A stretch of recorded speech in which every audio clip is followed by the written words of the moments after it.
എനിക്കും ഇങ്ങനെ ഒരു സാവകാശം കർത്താവ് നൽകി തന്നതോർത്ത് ഞാൻ ദൈവത്തെ സ്തുതിക്കുന്നു. വചനം അനുഗ്രഹിക്കപ്പെട്ട വചനങ്ങൾ ശ്രദ്ധിച്ചുകൊണ്ടിരുന്നു. വചനം നമ്മളെ ജീവിപ്പിക്കുന്നതാണ്, വചനം നമ്മളെ ശുദ്ധീകരിക്കുന്നതാണ്. അനുഗ്രഹിയുടെ വചനം സംസാരിക്കാൻ കർത്താവിന്റെ ദാസനെയും കർത്താവ് ബലപ്പെടുത്തി ഓർത്ത് ഞാൻ ദൈവത്തെ സ്തുതിക്കുന്നു. എന്റെ പേരിവിടെ പറഞ്ഞതുപോലെ എന്റെ പേര് പാസ്റ്റർ സാം ജേക്കബ് ചെന്നിത്തല. ഞാൻ ജനിച്ചത് ചെന്നിത്തലയിലാണ്, പക്ഷെ താമസിക്കുന്ന തിരുവല്ലയിലാണ്. എന്റെ വല്യപ്പച്ചൻ പാസ്റ്റർ മുട്ടൻകി വർഗീസ്, മിക്കവർക്കും അറിയാം. അനേക ഗാനങ്ങൾ എഴുതിയിട്ടുള്ള ഒരു വല്യപ്പച്ചനുണ്ട്. വല്യപ്പച്ചന്റെ മൂത്ത കൊച്ചുമകനാണ് ഞാൻ. അതുപോലെ തന്നെ എന്റെ പിതാവ് പാസ്റ്ററാണ്, IPCയിലെ പാസ്റ്ററാണ്. അദ്ദേഹം 56 വർഷം കർത്താവ് വേലയിൽ കഴിഞ്ഞ വർഷങ്ങളൊക്കെ ആയിരിക്കും കർത്താവ് ഇടയാക്കി ഇപ്പോൾ വീട്ടിൽ വിശ്രമിക്കുന്നു. അങ്ങനെ ദൈവദാസന്മാരുടെ ഭവനത്തിലാണ് ജനിച്ചു വളർത്തപ്പെട്ടത്. പക്ഷെ എന്റെ ജീവിതത്തിൽ ഇതെല്ലാം ഉണ്ടായിട്ടും പല പല ചോദ്യങ്ങൾ മനസ്സിലുണ്ടായിരുന്നു. ആ ചോദ്യങ്ങൾ അതൊരു വലിയ വിഷയങ്ങളായി മാറി ലൈഫിൽ ദൈവത്തിൽ നിന്ന് അകന്നു പോകാൻ ഇടയായി തീർന്നു.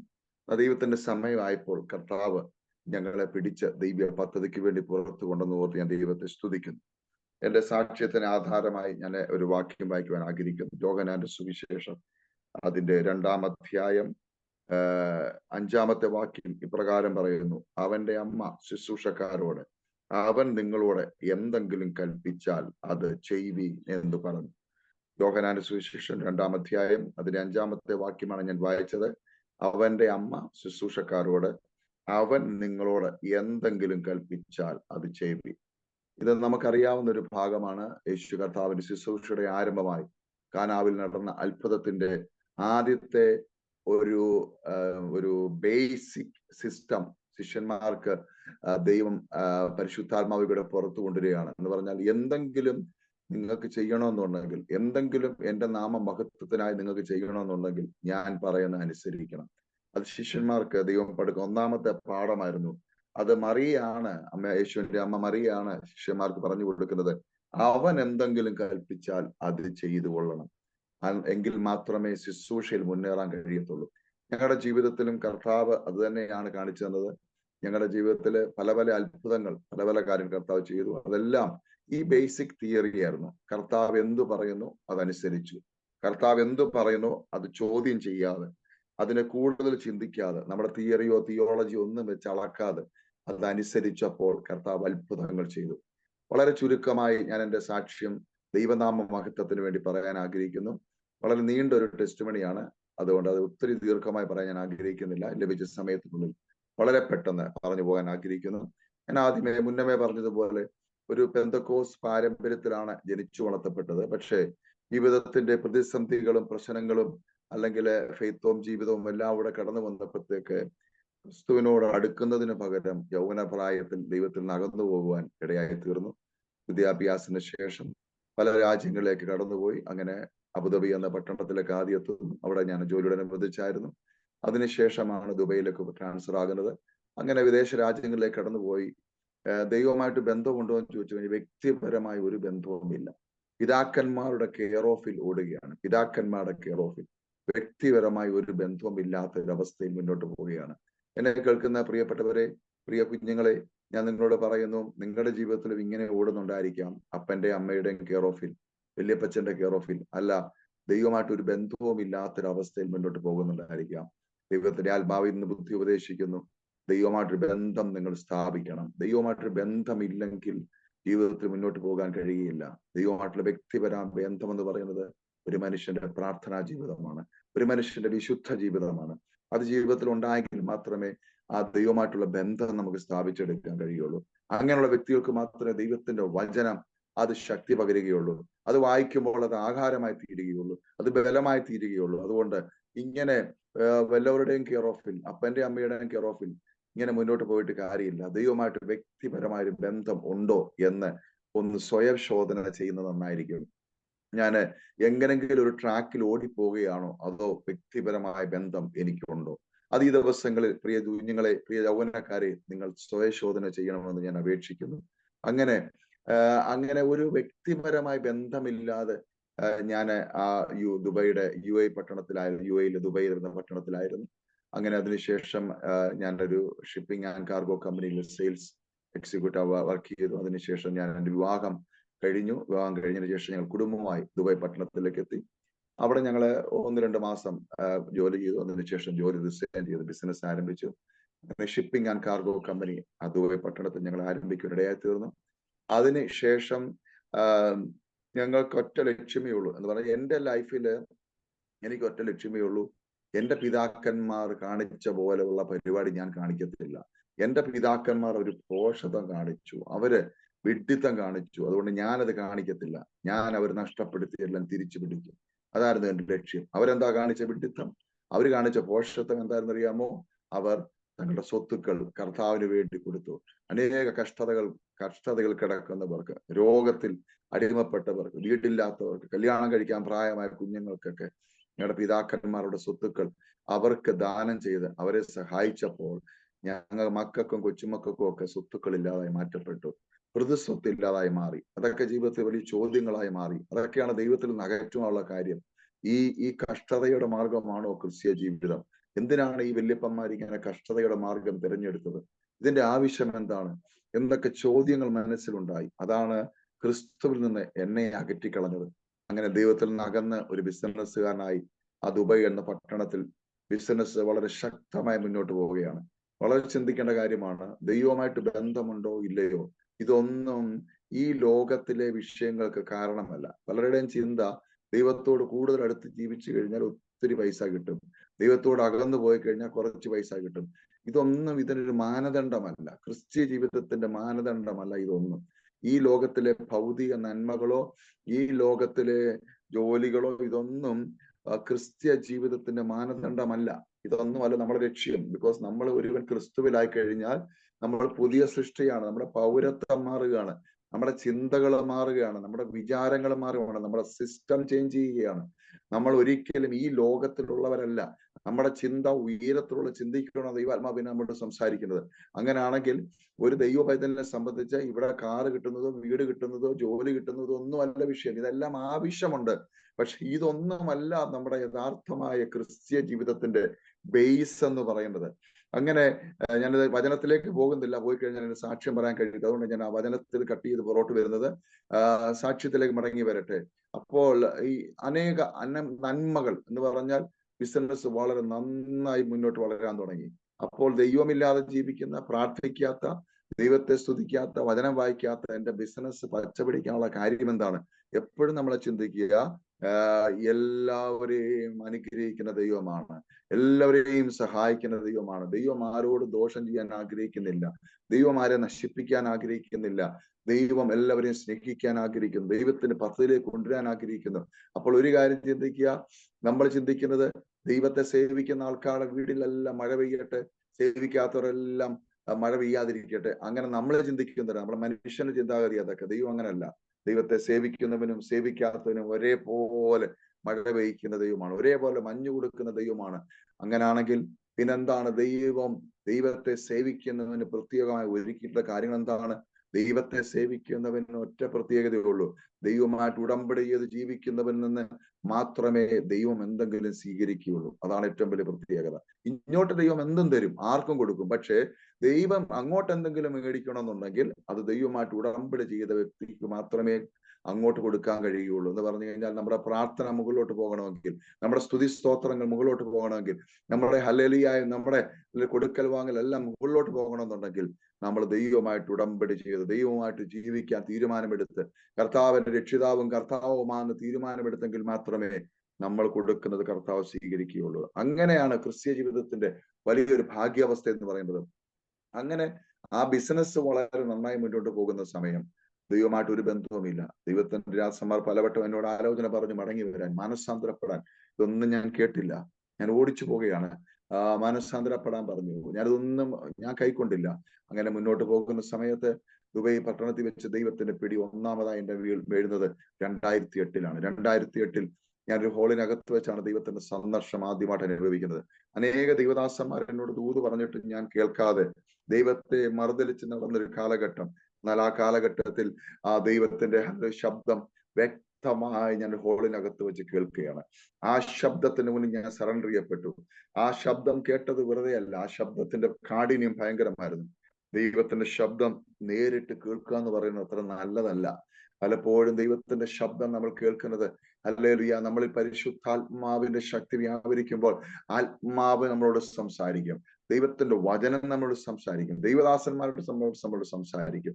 ചിലപ്പോൾ ടിവിയിൽ കൂടെ ഒരു മെസ്സേജ് കൂടെ കർത്താവ് സംസാരിക്കാം. ഇതെല്ലാം ഏതെല്ലാം മുഖാന്തരങ്ങളിൽ കൂടെ കർത്താവ് സംസാരിക്കും. പക്ഷെ ഇതൊക്കെ കേൾക്കാതെ, ഇത് കൈക്കൊള്ളാതെ, ഇത് തള്ളിക്കളയുന്നവനെ ദൈവം നേരിട്ടിടപെടും. അങ്ങനെയാണ് പൗലോസിനോട് ദൈവം നേരിട്ടിടപെട്ടത്. ഡെമസ്കോസിന്റെ പടുവാതിക്കൽ വെച്ച് ദൈവം അവനോട് സംസാരിച്ചപ്പോൾ അവൻ തെറിച്ചു വീണു. അതേപോലെ തന്നെ ഓടിനകത്ത് വെച്ച് ദൈവത്തിന്റെ ശബ്ദം ഞാൻ കേട്ടപ്പോൾ ഞാനും തെറിച്ചു വീണു. എനിക്ക് നിൽക്കുവാൻ പോലും കഴിയാൻ വയ്യാത്തൊരവസ്ഥ വന്നു. ഞാൻ മരിച്ചു പോകുന്നവനെ പോലായി മാറ്റപ്പെട്ടെന്ന ദൈവത്തിന്റെ ശബ്ദം എന്നോട് സംസാരിച്ചു. ഞാൻ നിന്റെ ദൈവമായ യഹോവയാകുന്നു, എനിക്ക് നിന്നെ ആവശ്യമുണ്ട്, എന്റെ പാദപീഠത്തിലേക്ക് നിന്നെ സമർപ്പിക്കുക, ഞാൻ നിന്നെ മൂർച്ചുള്ള ഒരു ആയുധമാക്കി മാറ്റും. ഈ ശബ്ദമാണ് ഞാൻ കേട്ടത്. ഈ ശബ്ദം ഞാൻ കേട്ടപ്പോൾ തന്നെ ഞാൻ മരിച്ചവനെ പോലെ അവിടെ വീണു. ദൈവത്തിന്റെ ശബ്ദത്തിന് മുന്നിൽ നമുക്ക് നിൽക്കുവാൻ കഴിയത്തില്ല. ആ കിടപ്പിൽ കിടന്ന് കുറെ സമയം ഞാൻ ബോധമില്ലാതെ കിടന്നു.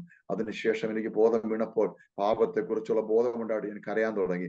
ഞാൻ നിലവിളിച്ച് കരയാൻ തുടങ്ങി. കർത്താവേ, ഞാൻ പാപിയാണ് എന്ന് നിലവിളിച്ച് കരയാൻ തുടങ്ങി. ആ ദൈവസ്ഥാനത്തിന് മുന്നിൽ എനിക്ക് നിൽക്കാൻ കഴിഞ്ഞില്ല. ഞാൻ പറഞ്ഞു, കർത്താവേ, ഞാൻ പാപിയാണ്. കർത്താവിന്റെ ശബ്ദം വീണ്ടും ഉണ്ടായി, ഞാൻ നിന്റെ പാപങ്ങൾക്ക് വേണ്ടി കാൽവറി ക്രൂശിൽ യാഗമായി തീർന്നു. ദൈവമക്കളെ, ആ കാൽവറി ക്രൂശിലെ യാഗം ഞാൻ വിശ്വസിച്ച് ഏറ്റെടുപ്പെടുത്തു. എന്റെ കൊടും പാപത്തെ കർത്താവ് ക്ഷമിച്ചു.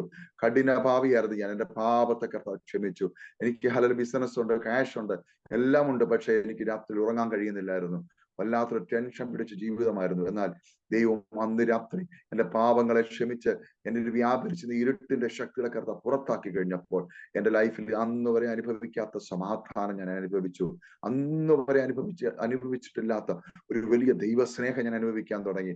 അന്ന് ഞാൻ പറഞ്ഞ, കർത്താവേ, എനിക്ക് ബിസിനസ് ഒന്നും വേണ്ട, ഈ ബിസിനസ് എല്ലാം ഞാൻ വിട്ട് കർത്താവിന്റെ വേല ചെയ്യാം, ഞാൻ ദൈവത്തിന്റെ പദ്ധതിക്ക് വേണ്ടി ഇറങ്ങിത്തിരിക്കാമെന്ന് ഞാൻ ആ ദൈവിക സന്തോഷത്തിൽ ഞാൻ വിളിച്ചു വന്നപ്പോൾ എന്നോട് കർത്താവ് അതുവരെ ഞാൻ മുഴങ്ങിക്കേട്ട ശബ്ദം മാറി ദൈവാത്മാവിന്റെ ഹൃദയത്തോട് സംസാരിക്കാൻ തുടങ്ങി. അതുവരെ എന്നിൽ പരിശുദ്ധാത്മാവിന്റെ സാന്നിധ്യമില്ലായിരുന്നു.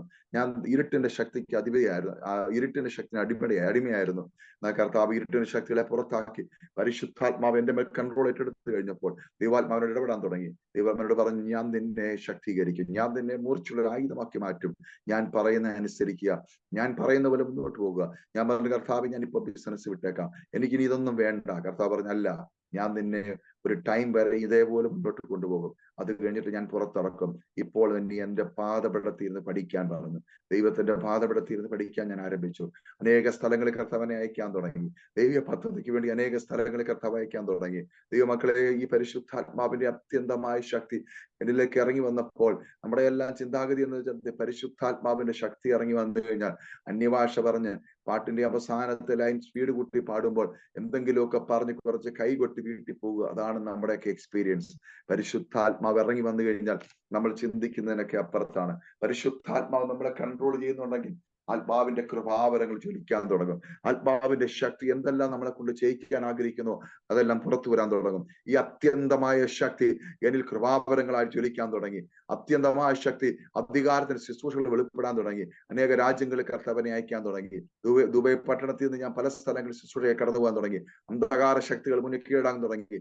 രോഗബന്ധനം കഴിയാൻ തുടങ്ങി. കർത്താവിനെ അയക്കുന്ന സ്ഥലങ്ങളിലൊക്കെ ദൈവത്തിന്റെ പദ്ധതി വെളിപ്പെടുത്തിക്കൊണ്ടിരുന്നു. അങ്ങനെ മുന്നോട്ട് പോകുമ്പോൾ ഞാൻ പറഞ്ഞ, കർത്താവെ, മതി കർത്താവെ, എനിക്ക് ഇനി ബിസിനസ് വേണ്ട, ഞാൻ ഇത് വിട്ട് കർത്താവിന് വേണ്ടി പൂർണ്ണമായി ഇറങ്ങാൻ റെഡിയാണ്. കർത്താവ് പറഞ്ഞു, ഇല്ല, സമയമായിട്ടില്ല. ബിസിനസിന്റെ കാര്യങ്ങളൊക്കെ, എന്റെ വൈഫിന്റെ പേര് റീന സാമുവൽ എന്നാണ്. എനിക്ക് 3 കുഞ്ഞുങ്ങളുണ്ട്. മോനെ ഫെയ്ത്ത് സാമുവൽ, രണ്ടാമത്തെ മോള് പ്രൈസി ഏഞ്ചല സാമുവൽ, ഇളയ മോൾ ഡിറ്റ്സ ഓസാന സാമുവൽ. ഇവർ 3 പേരും ദുബൈയിൽ എന്റെ കൂടെ ഉണ്ടായിരുന്നു. എന്റെ വൈഫാണ് ബിസിനസിന്റെ GM ആയിട്ടിരുന്നത്.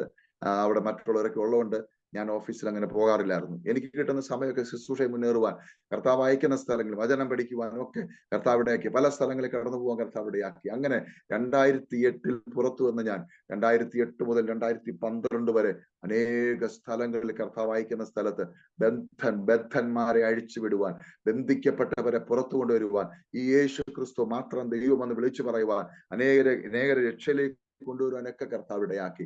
അങ്ങനെ പല സ്ഥലങ്ങളിൽ കർത്താവിനെ അയച്ചു. അങ്ങനെ മുന്നോട്ട് പോകുമ്പോൾ ഞാൻ പതുക്കെ സെറ്റിലായി. ഞാൻ പറഞ്ഞ, കർത്താവ്, മതി, ഇത് നല്ലതാണ്, ഇങ്ങനെ പോകാം, ബിസിനസ് ഒരു സൈഡിൽ നടക്കട്ടെ, അതിനുശേഷം ശുശ്രൂഷ ഞാൻ ഇങ്ങനെ പല സ്ഥലങ്ങളിൽ പോകാം. എന്ന് ചിന്തിച്ച് ഞാൻ കംഫോർട്ട് സോൺ ആക്കി മാറ്റിക്കൊണ്ടിരിക്കുമ്പോൾ കംഫോർട്ട് സോണിനെ കർത്താവ് ഇളക്കി എന്ന് പറഞ്ഞു കഴിഞ്ഞാൽ, കഴുകൻ തന്റെ കൂടെ അനക്കി തന്റെ കുഞ്ഞിനെ പറക്ക പഠിപ്പിക്കുന്നത് പോലെ എന്നെ അടുത്ത ലെവലിലേക്ക് കർത്താവ് കൊണ്ടുപോകുവാൻ, ഞങ്ങളെ കുടുംബമായി അടുത്ത ലെവലിലേക്ക് കർത്താവ് കൊണ്ടുപോകുവാൻ ഞങ്ങളായിരുന്ന കംഫോർട്ട് സോണിനെ കർത്താവ് ഇളക്കി, കൂടിളക്കി 2012 എന്നോട് ദൈവത്തിന്റെ ആത്മ വ്യക്തമായിട്ട് വിട്ടിട്ട് പറഞ്ഞു, മകനെ മതി, സ്റ്റോപ്പ് യുവർ ബിസിനസ്, നിന്റെ ബിസിനസ് സ്റ്റോപ്പ് ചെയ്യുക. ഇതിനു ശേഷം ഈ ദേശത്തുനിന്ന് ഞാൻ പറയുന്ന ദേശത്തെത്തണം, നിന്റെ ജന്മസ്ഥലത്തെത്തണം, അവിടെ വെച്ച് ഞാൻ നിന്നോട് സംസാരിക്കും. ദൈവമക്കളെ, പെട്ടെന്ന് അത് ഉൾക്കൊള്ളാൻ കഴിഞ്ഞില്ല. ആദ്യം എനിക്ക് ഭയങ്കര തയ്യാറായിരുന്നു. ആദ്യത്തെ 1 വർഷം ഞാൻ പോകാമെന്ന് പറഞ്ഞു. പക്ഷെ അത് കഴിഞ്ഞ് എല്ലാം സെറ്റിലായി, എല്ലാ കാര്യങ്ങളും പല സ്ഥലങ്ങളിൽ വേല സ്ഥലങ്ങൾ ആരംഭിച്ചു, പലയിടത്ത് ടീം വർക്കുകൾ ആരംഭിച്ചു, പലരെ സപ്പോർട്ട് ചെയ്യാൻ ആരംഭിച്ചു. അങ്ങനെ മുന്നോട്ട് പോകുന്ന സമയത്ത് ഒരു നല്ല പാക്ഡ് ആയിട്ട് മുന്നോട്ട് പോവുകയാണ്. അപ്പോൾ അത് പെട്ടെന്ന് കർത്താവ് ഇളക്കി. കർത്താവ് പറഞ്ഞു, ഇതല്ല എന്റെ പദ്ധതി, ഈ ദേശം വിട്ടു പോകണം. പക്ഷെ ഞങ്ങൾക്ക് പെട്ടെന്ന് തീരുമാനം എടുക്കാൻ കഴിഞ്ഞില്ല. ഞാൻ പറഞ്ഞു, കർത്താവെ, ഞങ്ങൾ ഈ ദേശത്ത് നിന്നുകൊണ്ട് കർത്താവിന്റെ വേല ചെയ്യാം, ഈ ദേശത്ത് നിന്ന് മുന്നോട്ട് പോകാൻ കർത്താവെ. ഞങ്ങളെ കർത്താവ് എന്തിനാ ഇങ്ങനെ അവിടെ നാട്ടിലോട്ട് വിടുന്നത്, എന്തിനാ കേരളത്തിലേക്ക് പറഞ്ഞയക്കുന്നത്, ഞങ്ങൾ ഇവിടെ നിൽക്കാൻ കർത്താവ് എന്നൊരു പിടിവാശി, ഒരു പിടിവലി നടന്നു. ദൈവമക്കളെ, ആ പിടിവലിയിൽ കർത്താവ് പുറകോട്ട് മാറിയില്ല. കർത്താവ് നിശ്ചയിച്ചാൽ നിശ്ചയിച്ചതാണ്. കർത്താവിന് നമ്മളെ കുറിച്ച് ഒരു സ്വപ്നമുണ്ട്, കർത്താവിന് നമ്മളെ കുറിച്ച് ഒരു പദ്ധതിയുണ്ട്. എന്നെ കേൾക്കുന്ന പ്രിയ സഹോദരങ്ങളെ, എന്റെ സഹോദരിമാരെ, കുഞ്ഞുങ്ങളെ, നിങ്ങളെ കുറിച്ചെല്ലാം ദൈവത്തിന്റെ ഒരു പർപ്പസ് ഉണ്ട്, ഒരു ഡ്രീം ഉണ്ട്. ആ ഡ്രീമിലേക്ക് വരാതെ ദൈവം ഒരിക്കലും ഹാപ്പി ആകത്തില്ല.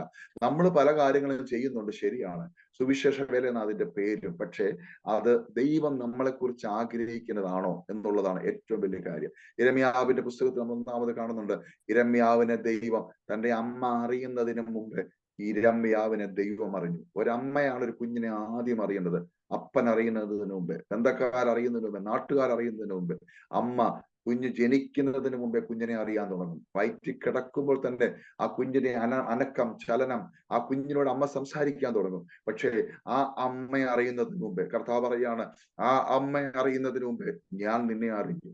യിരെമ്യാവിനോട് പറയാണ്, ഞാൻ നിന്നെ അറിഞ്ഞു എന്ന് പറഞ്ഞു കഴിഞ്ഞാൽ, നമ്മളെ കുറിച്ച് സകലവും അറിയുന്ന കർത്താവ്, നമ്മളെ അറിഞ്ഞ കർത്താവിനെ നമ്മൾ അറിയുക എന്നുള്ളതാണ് ഒന്നാമത്തെ പർപ്പസ്. എന്ന് പറഞ്ഞാൽ, നമ്മളെ കർത്താവ് അറിഞ്ഞു, ഈ ലോകത്തിലേക്ക് നമ്മൾ ജന്മമെടുത്തു. പക്ഷെ നമ്മൾ ഇപ്പോഴും കർത്താവിനെ അറിയാതെ, കർത്താവിന്റെ പർപ്പസ് അറിയാതെ നമ്മൾ ഇങ്ങനെ കിടന്ന് കറങ്ങുകയാണ്. യിരെമ്യാവിനോട് പറയുകയാണ്, ഞാൻ നിന്നെ അറിഞ്ഞിരിക്കുന്നു. രണ്ടാമത് പറയുന്നു, ഞാൻ നിന്നെ വിശുദ്ധീകരിച്ചു എന്ന് പറഞ്ഞു കഴിഞ്ഞാൽ, ജനിക്കുന്നതിന് മുമ്പ് വിശുദ്ധീകരണം പ്രാപിച്ചവനാണ് യിരെമ്യാ പ്രവാചകൻ. അതിന്റെ മൂന്നാമത് പറയുന്നു, ഞാൻ നിന്നെ പ്രവാചകനായി നിയമിച്ചിരിക്കുന്നു എന്ന് പറഞ്ഞു കഴിഞ്ഞാൽ, നിയമനവും കഴിഞ്ഞു. ജനിക്കുന്നതിന് മുമ്പേ അല്ലെങ്കിൽ ജനിച്ചു കഴിഞ്ഞിട്ടാണെങ്കിലും നിയമനവും കഴിഞ്ഞു, ഞാൻ നിന്നെ പ്രവാചകനായി നിയമിച്ചിരിക്കുന്നു. അങ്ങനെയാണെങ്കിൽ ഈ 3 കാര്യങ്ങളുള്ള ഈ യിരെമ്യാ പ്രവാചകൻ വേറെ എന്തെങ്കിലും ചെയ്താൽ സക്സസ് ആവുമോ? അവനൊരു പുരോഹിതനായ സക്സസ് ആവുമോ? അവനൊരു ബിസിനസ്സുകാരനായ സക്സസ് ആവുമോ? അവൻ ഏതെങ്കിലും മറ്റു കാര്യങ്ങൾ ചെയ്താൽ സക്സസ് ആവുമോ? ഇല്ല, ഒരിക്കലും ഇല്ല. അവന്റെ കോളിംഗ്, അവന്റെ തെരഞ്ഞെടുപ്പ് ദൈവം പറഞ്ഞു കഴിഞ്ഞു, ഞാൻ നിന്നെ ഒരു പ്രവാചകനായി നിയമിച്ചിരിക്കുന്നു. അങ്ങനെയാണെങ്കിൽ എന്നെ കേൾക്കുന്ന പ്രിയ സഹോദരങ്ങളെ, നമ്മളെ കർത്താവ് ചില പർപ്പസിന് വേണ്ടി നിയമിച്ചിട്ടുണ്ടെങ്കിൽ ഈ ലോകത്തിലെ ആർക്കും അത് മാറ്റാൻ കഴിയത്തില്ല. അങ്ങനെ നിയമനം പ്രാപിച്ച അനേകം ലോകരാജ്യങ്ങൾ കിടന്ന് കറങ്ങിക്കൊണ്ടിരിക്കുക, ഇപ്പോഴും കറങ്ങുക. എന്താ കർത്താവ് ഇത്? നീ ദൈവത്തിന്റെ പർപ്പസ് എന്തെന്ന് തിരിച്ചറിയണം, എന്നിട്ട് അതിലേക്ക് മടങ്ങി വരണം. എങ്കിൽ മാത്രമേ സ്റ്റേബിൾ ആകുകയുള്ളൂ, എങ്കിൽ മാത്രമേ ദൈവം സന്തോഷിക്കുകയുള്ളൂ. ദൈവമക്കളെ, ഞാൻ മടങ്ങി വരട്ടെ. ദൈവം എന്നെ കുറിച്ചും അങ്ങനെ നിയമിച്ചിരിക്കുന്നു. എന്ത്? നീ ഈ ദേശത്ത് കേരളത്തിൽ ചില പദ്ധതിക്ക് വേണ്ടി ഞാൻ നിന്നെ നിയമിച്ചിരിക്കുന്നു എന്ന് ദൈവം ഞാൻ ജനിക്കുന്നതിന് മുമ്പ് ദൈവം നിയമിച്ചിരിക്കുന്ന കാര്യമാണ്. ഞാൻ ദുബായ് കിടന്ന് കറങ്ങിയിട്ടോ അല്ലെങ്കിൽ മറ്റേതെങ്കിലും രാജ്യങ്ങളിൽ കിടന്ന് കറങ്ങിയിട്ടോ ഒരു കാര്യമില്ല. ദൈവത്തിന്റെ പദ്ധതിയിലേക്ക് ഞാൻ വരണം, അല്ലെങ്കിൽ ഞാൻ കിടന്ന് കറങ്ങും, അല്ലെങ്കിൽ കിടന്ന് ഒരിക്കലും ലൈഫിൽ സക്സസ് ഉണ്ടാകത്തില്ല.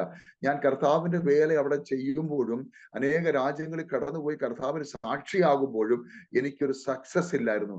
ദൈവത്തിന്റെ പദ്ധതിയിലേക്ക് തിരിയാൻ കർത്താവിനെ പ്രേരിപ്പിച്ചുകൊണ്ടിരുന്നു. അങ്ങനെ ദൈവത്തിന്റെ ആത്മാവ് ഇടപെട്ടു, ദേശം വിട്ടു പോകണം. പക്ഷേ മടി കാണിച്ചപ്പോൾ ദൈവം ഞങ്ങളുടെ കംഫോർട്ട് സോണിനെ അടിച്ച് തകർത്ത് കളഞ്ഞു. ഞങ്ങളുടെ ബിസിനസ്സിനെ ദൈവം അടിച്ചു തകർത്തു. ലക്ഷക്കണക്കിന് ദിറംസിന്റെ കടബാധ്യതയുള്ള കടക്കാനായി ഞാൻ മാറ്റപ്പെട്ടു. എന്റെ സകല കോൺട്രാക്റ്റുകളും ബ്ലോക്ക് ചെയ്യപ്പെട്ടു. എന്റെ കംപ്ലീറ്റ് ബിസിനസ്സുകൾ തകർക്കപ്പെട്ടു. കംപ്ലീറ്റ് ബാങ്ക് ചെക്കുകളെല്ലാം ബൗൺസായി, വെയർഹൗസിന്റെ ഓഫീസിന്റെ ചെക്കുകൾ ബൗൺസായി, എല്ലാം പ്രശ്നമായി, കേസായി, പ്രശ്നങ്ങളായി. ചുരുക്കം പറഞ്ഞു കഴിഞ്ഞാൽ 2.5 വർഷം ഞങ്ങൾ ആ അറബി ദേശത്ത്, ആ ദുബൈ പട്ടണത്തിൽ ബ്ലാക്ക് ലിസ്റ്റിൽ കിടന്നു. എന്റെ കുഞ്ഞുങ്ങൾക്ക് വിദ്യാഭ്യാസം ചെയ്യാൻ പോലും കഴിയാതെ, ഞങ്ങൾക്ക് പുറത്തിറങ്ങുവാൻ കഴിയാതെ കരിമ്പട്ടികയിൽ ബ്ലാക്ക് ലിസ്റ്റിലാക്കപ്പെട്ടു. എന്താണെന്നറിയാമോ? ദൈവത്തിന്റെ പദ്ധതിയിലേക്ക് കടന്നു വരുവാൻ, ദൈവത്തിന്റെ പദ്ധതിയിലേക്ക് കടന്നു വരുവാൻ ഞങ്ങൾ ദൈവത്തിൽ നിന്ന് അകന്നു പോയിട്ടില്ല. ഞങ്ങൾ ദൈവത്തെ മുറുകെ പിടിച്ചിരിക്കുകയാണ്. ആ 2.5 വർഷത്തെ ബ്ലാക്ക് ലിസ്റ്റിലും ആ ദൈവത്തോട് പറ്റിയിരിക്കുവാൻ കർത്താവ് ചിലതൂടെ പഠിപ്പിച്ചു.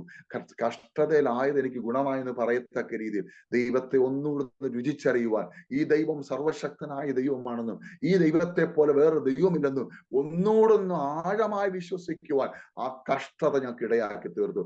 അങ്ങനെ ഹല്ലേലൂയ, ആ ലക്ഷക്കണക്കിന് ദ്രംസിന്റെ കടബാധ്യതയും കൊണ്ട് ഹല്ലേലൂയ ബ്ലാക്ക് ലിസ്റ്റുമായി മുന്നോട്ട് പോകുന്ന സമയം 2.5 വർഷം കഴിഞ്ഞു. അതിനുശേഷം എനിക്ക് കോടതി തന്ന സമയമെല്ലാം കഴിഞ്ഞു. ഹല്ലേലൂയ, എനിക്ക് ഈ പ്രശ്നങ്ങൾ സോൾവ് ചെയ്യാൻ കുറെ സമയം തന്നിരുന്നു. അതെല്ലാം കഴിഞ്ഞപ്പോൾ അവരെന്നെ അറസ്റ്റ് വാറണ്ട് തന്നു. അങ്ങനെ അവരെന്നെ അറസ്റ്റ് ചെയ്തു, അവിടുത്തെ ജയിലിൽ അടച്ചു. ദൈവമക്കളെ, ഇതെല്ലാം ജീവിതത്തിൽ ഉണ്ടാകുമ്പോൾ ഞങ്ങൾ നിരാശരല്ല. ഞങ്ങൾ കരം പിടിച്ച് ദിവസവും പ്രാർത്ഥിക്കും. ഞങ്ങളുടെ കുഞ്ഞുങ്ങൾ കരം പിടിച്ച് പ്രാർത്ഥിക്കും. ഞങ്ങളുടെ ജീവിതത്തിൽ എല്ലാ പ്രതിസന്ധിയും പറയാൻ കഴിയത്തില്ല. ഒത്തിരി പ്രതിസന്ധികൾ വന്നു. അവിടുത്തെ ഗവൺമെന്റ് ഞങ്ങളുടെ കറണ്ട് കട്ട് ചെയ്ത് കളഞ്ഞു. അവിടുത്തെ ഹല്ലേലൂയ സ്തോത്രം, എല്ലാ സോഴ്സും ബ്ലോക്ക് ചെയ്യപ്പെട്ടു. കരിമ്പട്ടികയിൽ അല്ലെങ്കിൽ ബ്ലാക്ക് ലിസ്റ്റ് ഉള്ള ആൾക്ക് എന്തെല്ലാം സംഭവിക്കുമോ അതെല്ലാം സംഭവിച്ചു. കുഞ്ഞുങ്ങളുടെ വിദ്യാഭ്യാസം എല്ലാം ബ്ലോക്ക് ചെയ്യപ്പെട്ടു. പക്ഷെ ഞങ്ങൾ തകർന്നില്ല. ഞങ്ങൾ കർത്താവിനോട് പറ്റിച്ചേർന്നിരുന്നു. എപ്പോഴും ഓർക്കുക ദൈവമക്കളെ, കർത്താവിനോട് പറ്റിയിരുന്നാൽ കർത്താവ് നമ്മളെ ഒരിക്കലും കൈവിടത്തില്ല. ആ ദൈവം ഞങ്ങളെ ഉപേക്ഷിക്കത്തില്ല. അതിൻ്റെ അകത്ത് ഞങ്ങളെ ഈ ഒരുമിച്ചുള്ള പ്രാർത്ഥന വലിയ ശക്തമായിരുന്നു. ഞങ്ങൾ കരം പിടിച്ച് പ്രാർത്ഥിക്കുന്നത് വളരെ ശക്തമായിരുന്നു. അത് പൈശാചിക മണ്ഡലങ്ങൾ ഹല്ലേലൂയ വിറയ്ക്കുമായിരുന്നു.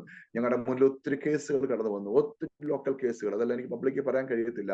അവിടുത്തെ ലോക്കൽസ് തന്നെ ഞങ്ങൾക്കെതിരായി തിരിഞ്ഞു. അങ്ങനെ ഒത്തിരി പ്രശ്നങ്ങൾ ജീവിതത്തിൽ കടന്നു വന്നു. അതിന്റെയൊക്കെ നടുവിൽ ഞങ്ങൾ കരം പിടിച്ച് പ്രാർത്ഥിച്ചു. അതുകൊണ്ട് അതിന്മേലൊക്കെ വിജയം ഇരിക്കാൻ കർത്താവ് ഇടയാക്കി.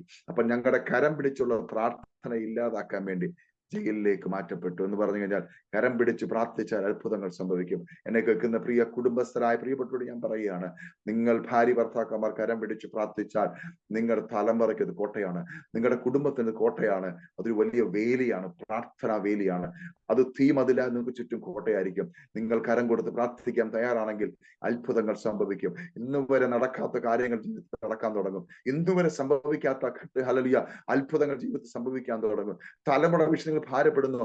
തലമുറയുടെ വിഷയത്തിൽ ഭാരപ്പെടുന്നെങ്കിൽ നിങ്ങൾ കരം പിടിച്ച് പ്രാർത്ഥിക്കാൻ തുടങ്ങി, കർത്താവ് അത്ഭുതം ചെയ്യും. ഈ കരം കൊടുത്ത് പ്രാർത്ഥിക്കുക എന്ന് പറയുന്നത് അത്ര ഈസിയാ കാര്യമല്ല. പെട്ടെന്ന് അക്ഷരീയമായ 2 കരങ്ങൾ കൊടുത്ത് പ്രാർത്ഥിക്കുക എന്നുള്ളത് എവിടെ നമുക്ക് ചെയ്യാവുന്ന കാര്യം. പക്ഷേ ഭാര്യ ഭർത്താക്കന്മാർ തമ്മിൽ കരം എടുത്ത് പ്രാർത്ഥിക്കുക എന്നതിന്റെ അർത്ഥം അവരൊരു മനസ്സായിരിക്കണം, ഒരേ ചിന്തയായിരിക്കണം, അഭിപ്രായ വ്യത്യാസം ഉണ്ടാകരുത്, പാപങ്ങൾ ഉണ്ടാകരുത്, അങ്ങോട്ടും ഇങ്ങോട്ടുമുള്ള വാക്ക് തർക്കങ്ങളോ ഒന്നും ഉണ്ടാകരുത്. കരം പിടുത്ത് പ്രാർത്ഥിക്കുമ്പോൾ അത്ഭുതങ്ങൾ സംഭവിക്കും, സ്വർഗം ഇറങ്ങി വരും. ഹല്ലേലൂയ. അങ്ങനെ ഞങ്ങൾ പ്രാർത്ഥിക്കുമായിരുന്നു. പ്രാർത്ഥിക്കുന്നത് കൊണ്ട് അത്ഭുതങ്ങൾ കാണുവാൻ കഴിഞ്ഞു. രാഷ്ട്രീയ ഹല്ലേലൂയ സാമുദായ കക്ഷികൾ ഞങ്ങൾക്കെതിരെ ചരിച്ചപ്പോഴും അതുമേലെല്ലാം കർത്താവ് ജയം നൽകി. ഹല്ലേലൂയ. അങ്ങനെ ജയിലിൽ അടയ്ക്കപ്പെട്ടപ്പോൾ ഹല്ലേലൂയ എന്നെ ജയിലിൽ അടച്ചു. വ്യാഴാഴ്ച ഉച്ചയ്ക്ക് ഹല്ലേലൂയ സ്തോത്രം 2 മണിക്കാണ് എന്നെ ജയിലിൽ അടയ്ക്കുന്നത്. ദുബൈയെ കുറിച്ച് അല്ലെങ്കിൽ UAE കുറിച്ച് അറിയാവുന്നവർക്കറിയാം. വ്യാഴാഴ്ച ഉച്ചയ്ക്ക് അവിടുത്തെ ഗവൺമെന്റ് ഓഫീസുകൾ അടച്ചു കഴിഞ്ഞാൽ പിന്നെ വെള്ളിയാഴ്ച അവധിയാണ്, ശനിയാഴ്ച അവധിയാണ്, ഞായറാഴ്ച മാത്രമേ പിന്നെ തുറക്കത്തുള്ളൂ, കോടതി തുറക്കത്തുള്ളൂ. അപ്പോൾ വ്യാഴാഴ്ച ഉച്ചയ്ക്ക് എന്നെ അറസ്റ്റ് ചെയ്തു. ഞാൻ ഇങ്ങനെ വളരെ പ്രയാസത്തോടുകൂടെ ആ ഭൂമിക്കടിയിലെ ജയിലിനകത്താണ്. അവിടെ ആയിരിക്കുമ്പോൾ ഞാൻ ഇങ്ങനെ തോന്നി, കർത്താവ് എനിക്ക് ജയിലിൽ പോയതിനൊരു പേടിയുമില്ല. എനിക്കറിയാം എന്റെ കർത്താവിന്റെ സാന്നിധ്യം എന്റെ കൂടെയുണ്ട്. പക്ഷേ എന്റെ പ്രയാസം മുഴുവൻ എന്റെ ഭാര്യയും കുഞ്ഞുങ്ങളും കർത്താവെ അവർ ഒറ്റയ്ക്കാണല്ലോ. ഒത്തിരി ഭീഷണി ഞങ്ങൾക്കെതിരെ ഉണ്ട്, ഒത്തിരി ഭീഷണികളുണ്ട് ഞങ്ങൾക്കെതിരെ. അത് വളരെ ത്രെട്ടണിങ് ആയ കാര്യങ്ങളൊക്കെ നടക്കുന്നുണ്ട്. അപ്പോൾ അവരൊറ്റയ്ക്കായി പോയല്ലോ എന്നുള്ള ചിന്ത എന്റെ മനസ്സിലുണ്ടായി. ഞാൻ പറഞ്ഞു, കർത്താവെ അവരെ സൂക്ഷിക്കണമേ എന്ന് പറഞ്ഞ് പ്രാർത്ഥിച്ചുകൊണ്ടിരിക്കുമ്പോൾ ഞാൻ ദൈവത്തിൽ ഇങ്ങനെ പ്രാർത്ഥിക്കുകയാണ്. ജയിലിനകത്തെ കാര്യങ്ങൾ അത്ര നല്ലതല്ല, വല്ലാത്തൊരവസ്ഥയിലാണ് ജയിലിനകത്ത് അപ്പോൾ നടന്നുകൊണ്ടിരിക്കുന്നത്. ഇറാഖികളും പലസ്തീനികളും ലെബനോനികളും പാകിസ്ഥാനികളും ഒക്കെ കിടക്കുന്ന ഭയങ്കര ജയിലാണ്. അതിൻ്റെ അകത്ത് നിഷ്ക്രിയമായ ഭയങ്കര കാര്യങ്ങൾ, വല്ലാത്ത അട്ടഹാസങ്ങളും ബഹളങ്ങളും വല്ലാത്ത സംസാരങ്ങളും ഒക്കെ അവിടെ നടന്നുകൊണ്ടിരിക്കുന്നു. വഴക്കുണ്ടായിക്കൊണ്ടിരിക്കുന്നു, സിനിമ കാണുന്നു, ചീട്ട് കളിക്കുന്നു, അങ്ങനെ ഒത്തിരി കാര്യങ്ങൾ അവിടെ നടന്നുകൊണ്ടിരിക്കുക. അതിന്റെ നടുവിൽ ഒരു സൈഡിൽ ഞാൻ ഒരു മൂലയ്ക്ക് പോയിരിക്കുകയാണ്. ഹല്ലേലൂയ. കൊത്തിപ്പറിക്കാൻ നിൽക്കുന്ന ഹല്ലേലൂയ ഹല്ലേലൂയ കാക്കകളുടെ ഇടയിൽ ഹല്ലേലൂയ സ്തോത്രം കുറുപ്രാവിരിക്കുന്നത് പോലെ ഞാൻ ഒരു സൈഡിൽ ഒരു മൂലയ്ക്ക് പോയി മാറിയിരുന്നു. ഞാൻ കർത്താവിനോട് പ്രാർത്ഥിച്ചു, കർത്താവേ ഇതിന്റെ അകത്ത് ഞാൻ എങ്ങനെ കിടക്കും കർത്താവ്, ഇതിന്റെ അകത്ത് ഞാൻ എങ്ങനെ മുന്നോട്ട് പോകും? 12,000 ക്രിമിനൽസ് കിടക്കുന്ന ആ ജയിലിനകത്ത് കർത്താവ് ഒരു സൂചി കുത്താൻ സ്ഥലമില്ല. എന്റെ ദൈവമേ, എന്തിനാപ്പാ ഇതിനകത്ത് എന്നെ കൊണ്ടുവന്നതൊക്കെ ഞാൻ ദൈവത്തോട് ചോദിച്ച് അവിടെ നിന്ന് പ്രാർത്ഥിച്ചുകൊണ്ടിരിക്കുമ്പോൾ എന്റെ ദൈവത്തിന്റെ ശബ്ദം ഞാൻ കേട്ടു. ഹല്ലേലൂയ. ആ ജയിലിനകത്ത്, ആ ഇരുണ്ട പ്രകാശമുള്ള ജയിലിനകത്ത് ദൈവത്തിന്റെ ശബ്ദം ഞാൻ കേട്ടു. മകനെ കരയണ്ട, ഓ മകനെ കരയണ്ട, ഞാൻ നിന്നോട് കൂടെയുണ്ട്. ഇന്ന് രാത്രി നീ ഇവിടെ കിടന്നുറങ്ങത്തില്ല, നിന്റെ വീട്ടിൽ കിടന്നുറങ്ങും. സ്തോത്രം. ഒന്നുകൂടെ ഞാൻ പറയുന്നു, എന്നോട് കർത്താവ് പറയുന്നു, മകനെ കരയണ്ട, ഇന്ന് രാത്രി നീ ഇവിടെ കിടന്നുറങ്ങത്തില്ല, നീ നിന്റെ വീട്ടിൽ കിടന്നുറങ്ങും. ഹല്ലേലൂയ. എന്റെ പ്രിയപ്പെട്ടവരെ, യേശു കർത്താവ് കരയണ്ട എന്ന് പറഞ്ഞു കഴിഞ്ഞാൽ അതിന്റെ അർത്ഥം കരച്ചിലിന് മറുപടിയായല്ല. ഈ ലോകത്തിലെ ഒരു മനുഷ്യൻ പറയുന്ന പോലെ അല്ല കരയണ്ട, ഭയപ്പെടേണ്ട എന്നൊക്കെ പറയുന്നത്. ഈ ലോകത്തിലെ എത്രയോ ആൾക്കാർ നമ്മോട് പറഞ്ഞിട്ടുണ്ട്, അതൊന്നും ഒരു കാര്യമില്ല. പക്ഷെ യേശു കർത്താവ് കരയണ്ട എന്ന് പറഞ്ഞാൽ നിന്റെ കരച്ചിൽ, നിന്നെ കരയിപ്പിക്കുന്ന, നിന്റെ ജീവിതത്തെ ഇല്ലാതാക്കാൻ ശ്രമിക്കുന്ന, നിന്നെ ഭയപ്പെടുത്തുന്ന ആ ശക്തികളോട് പോരാടാൻ കഴിവുള്ളവൻ, ആ ശക്തികളുടെ മേൽ ഓവർകം ചെയ്തിട്ടുള്ള സകലത്തിന്റെ ഉടയവനായ ദൈവം നിന്നോട് പറയുകയാണ്, ഭയപ്പെടേണ്ട, നീ കരയണ്ട. എന്നോട് കർത്താവ് പറഞ്ഞു, ഭയപ്പെടേണ്ട, നീ കരയണ്ട, ഞാൻ നിന്നോട് കൂടെയുണ്ട്. ഇന്ന് രാത്രി നീ നിന്റെ വീട്ടിൽ കിടന്നുറങ്ങും. ഇതാണ് ദൈവത്തിന്റെ ശബ്ദം. പക്ഷെ ആ ശബ്ദം കേട്ടപ്പോൾ തന്നെ ഞാൻ വിശ്വസിച്ചു. ഉടൻ തന്നെ പിശാച് വന്നിട്ടുണ്ട്, പറഞ്ഞു, ഇല്ല, നീ കേട്ടത് വെറുതെയാ, നടക്കത്തില്ല, നടക്കത്തില്ല. ശരിയാണ്, അവൻ പറയുന്ന കാര്യം നമ്മൾ ചിന്തിച്ചാൽ നടക്കത്തില്ല.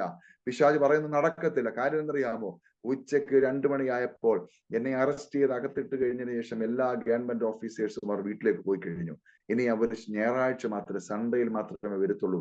അവരുടെ ഓഫ് ഡേ ആണ്. പിന്നെ വെള്ളിയാഴ്ച ഓഫ് ഡേ ആണ്, സാറ്റർഡേ ഓഫ് ഡേ ആണ്. ആരുമില്ല, ഓഫീസേഴ്സ് ആരുമില്ല. ഒരു കാരണവശാലും നീ പുറത്തു പോകത്തില്ല, നീ ഇവിടെ കിടക്കും എന്ന് പിശാച് എന്നോട് മന്ത്രിച്ചു. ഞാൻ പറഞ്ഞു, പിശാച് നീ മാറിപ്പോ, യേശു പറയുന്നു ഭയപ്പെടേണ്ട, കരയണ്ട, നീ ഇവിടെ കിടക്കത്തില്ല എന്ന് ദൈവാത്മാനോട് പറഞ്ഞു കഴിഞ്ഞു.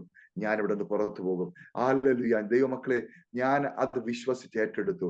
ഉടൻ തന്നെ എനിക്ക് ഇവിടുത്തെ ജയിൽ വാർഡൻ കൊണ്ടുവന്നിട്ട് ബ്ലാങ്കറ്റ് തന്നിട്ട് പറഞ്ഞു, നീ കിടക്കാനുള്ള കട്ടിൽ തപ്പിക്കണം. കട്ടിലൊന്നുമില്ല, കട്ടിലൊക്കെ ആമാര് ക്രിമിനൽസ് എല്ലാം കൈയേറിയിരിക്കുകയാണ്. കട്ടിൽ പറഞ്ഞ കമ്പിക്കട്ടിലാണ്. ആ കമ്പിക്കട്ടിലെ ഒരു ചെറിയ പലക ഇട്ടിട്ടുണ്ട്. ആ പലകപ്പുറത്ത് ആൾക്കാർ കിടക്കുന്നത്.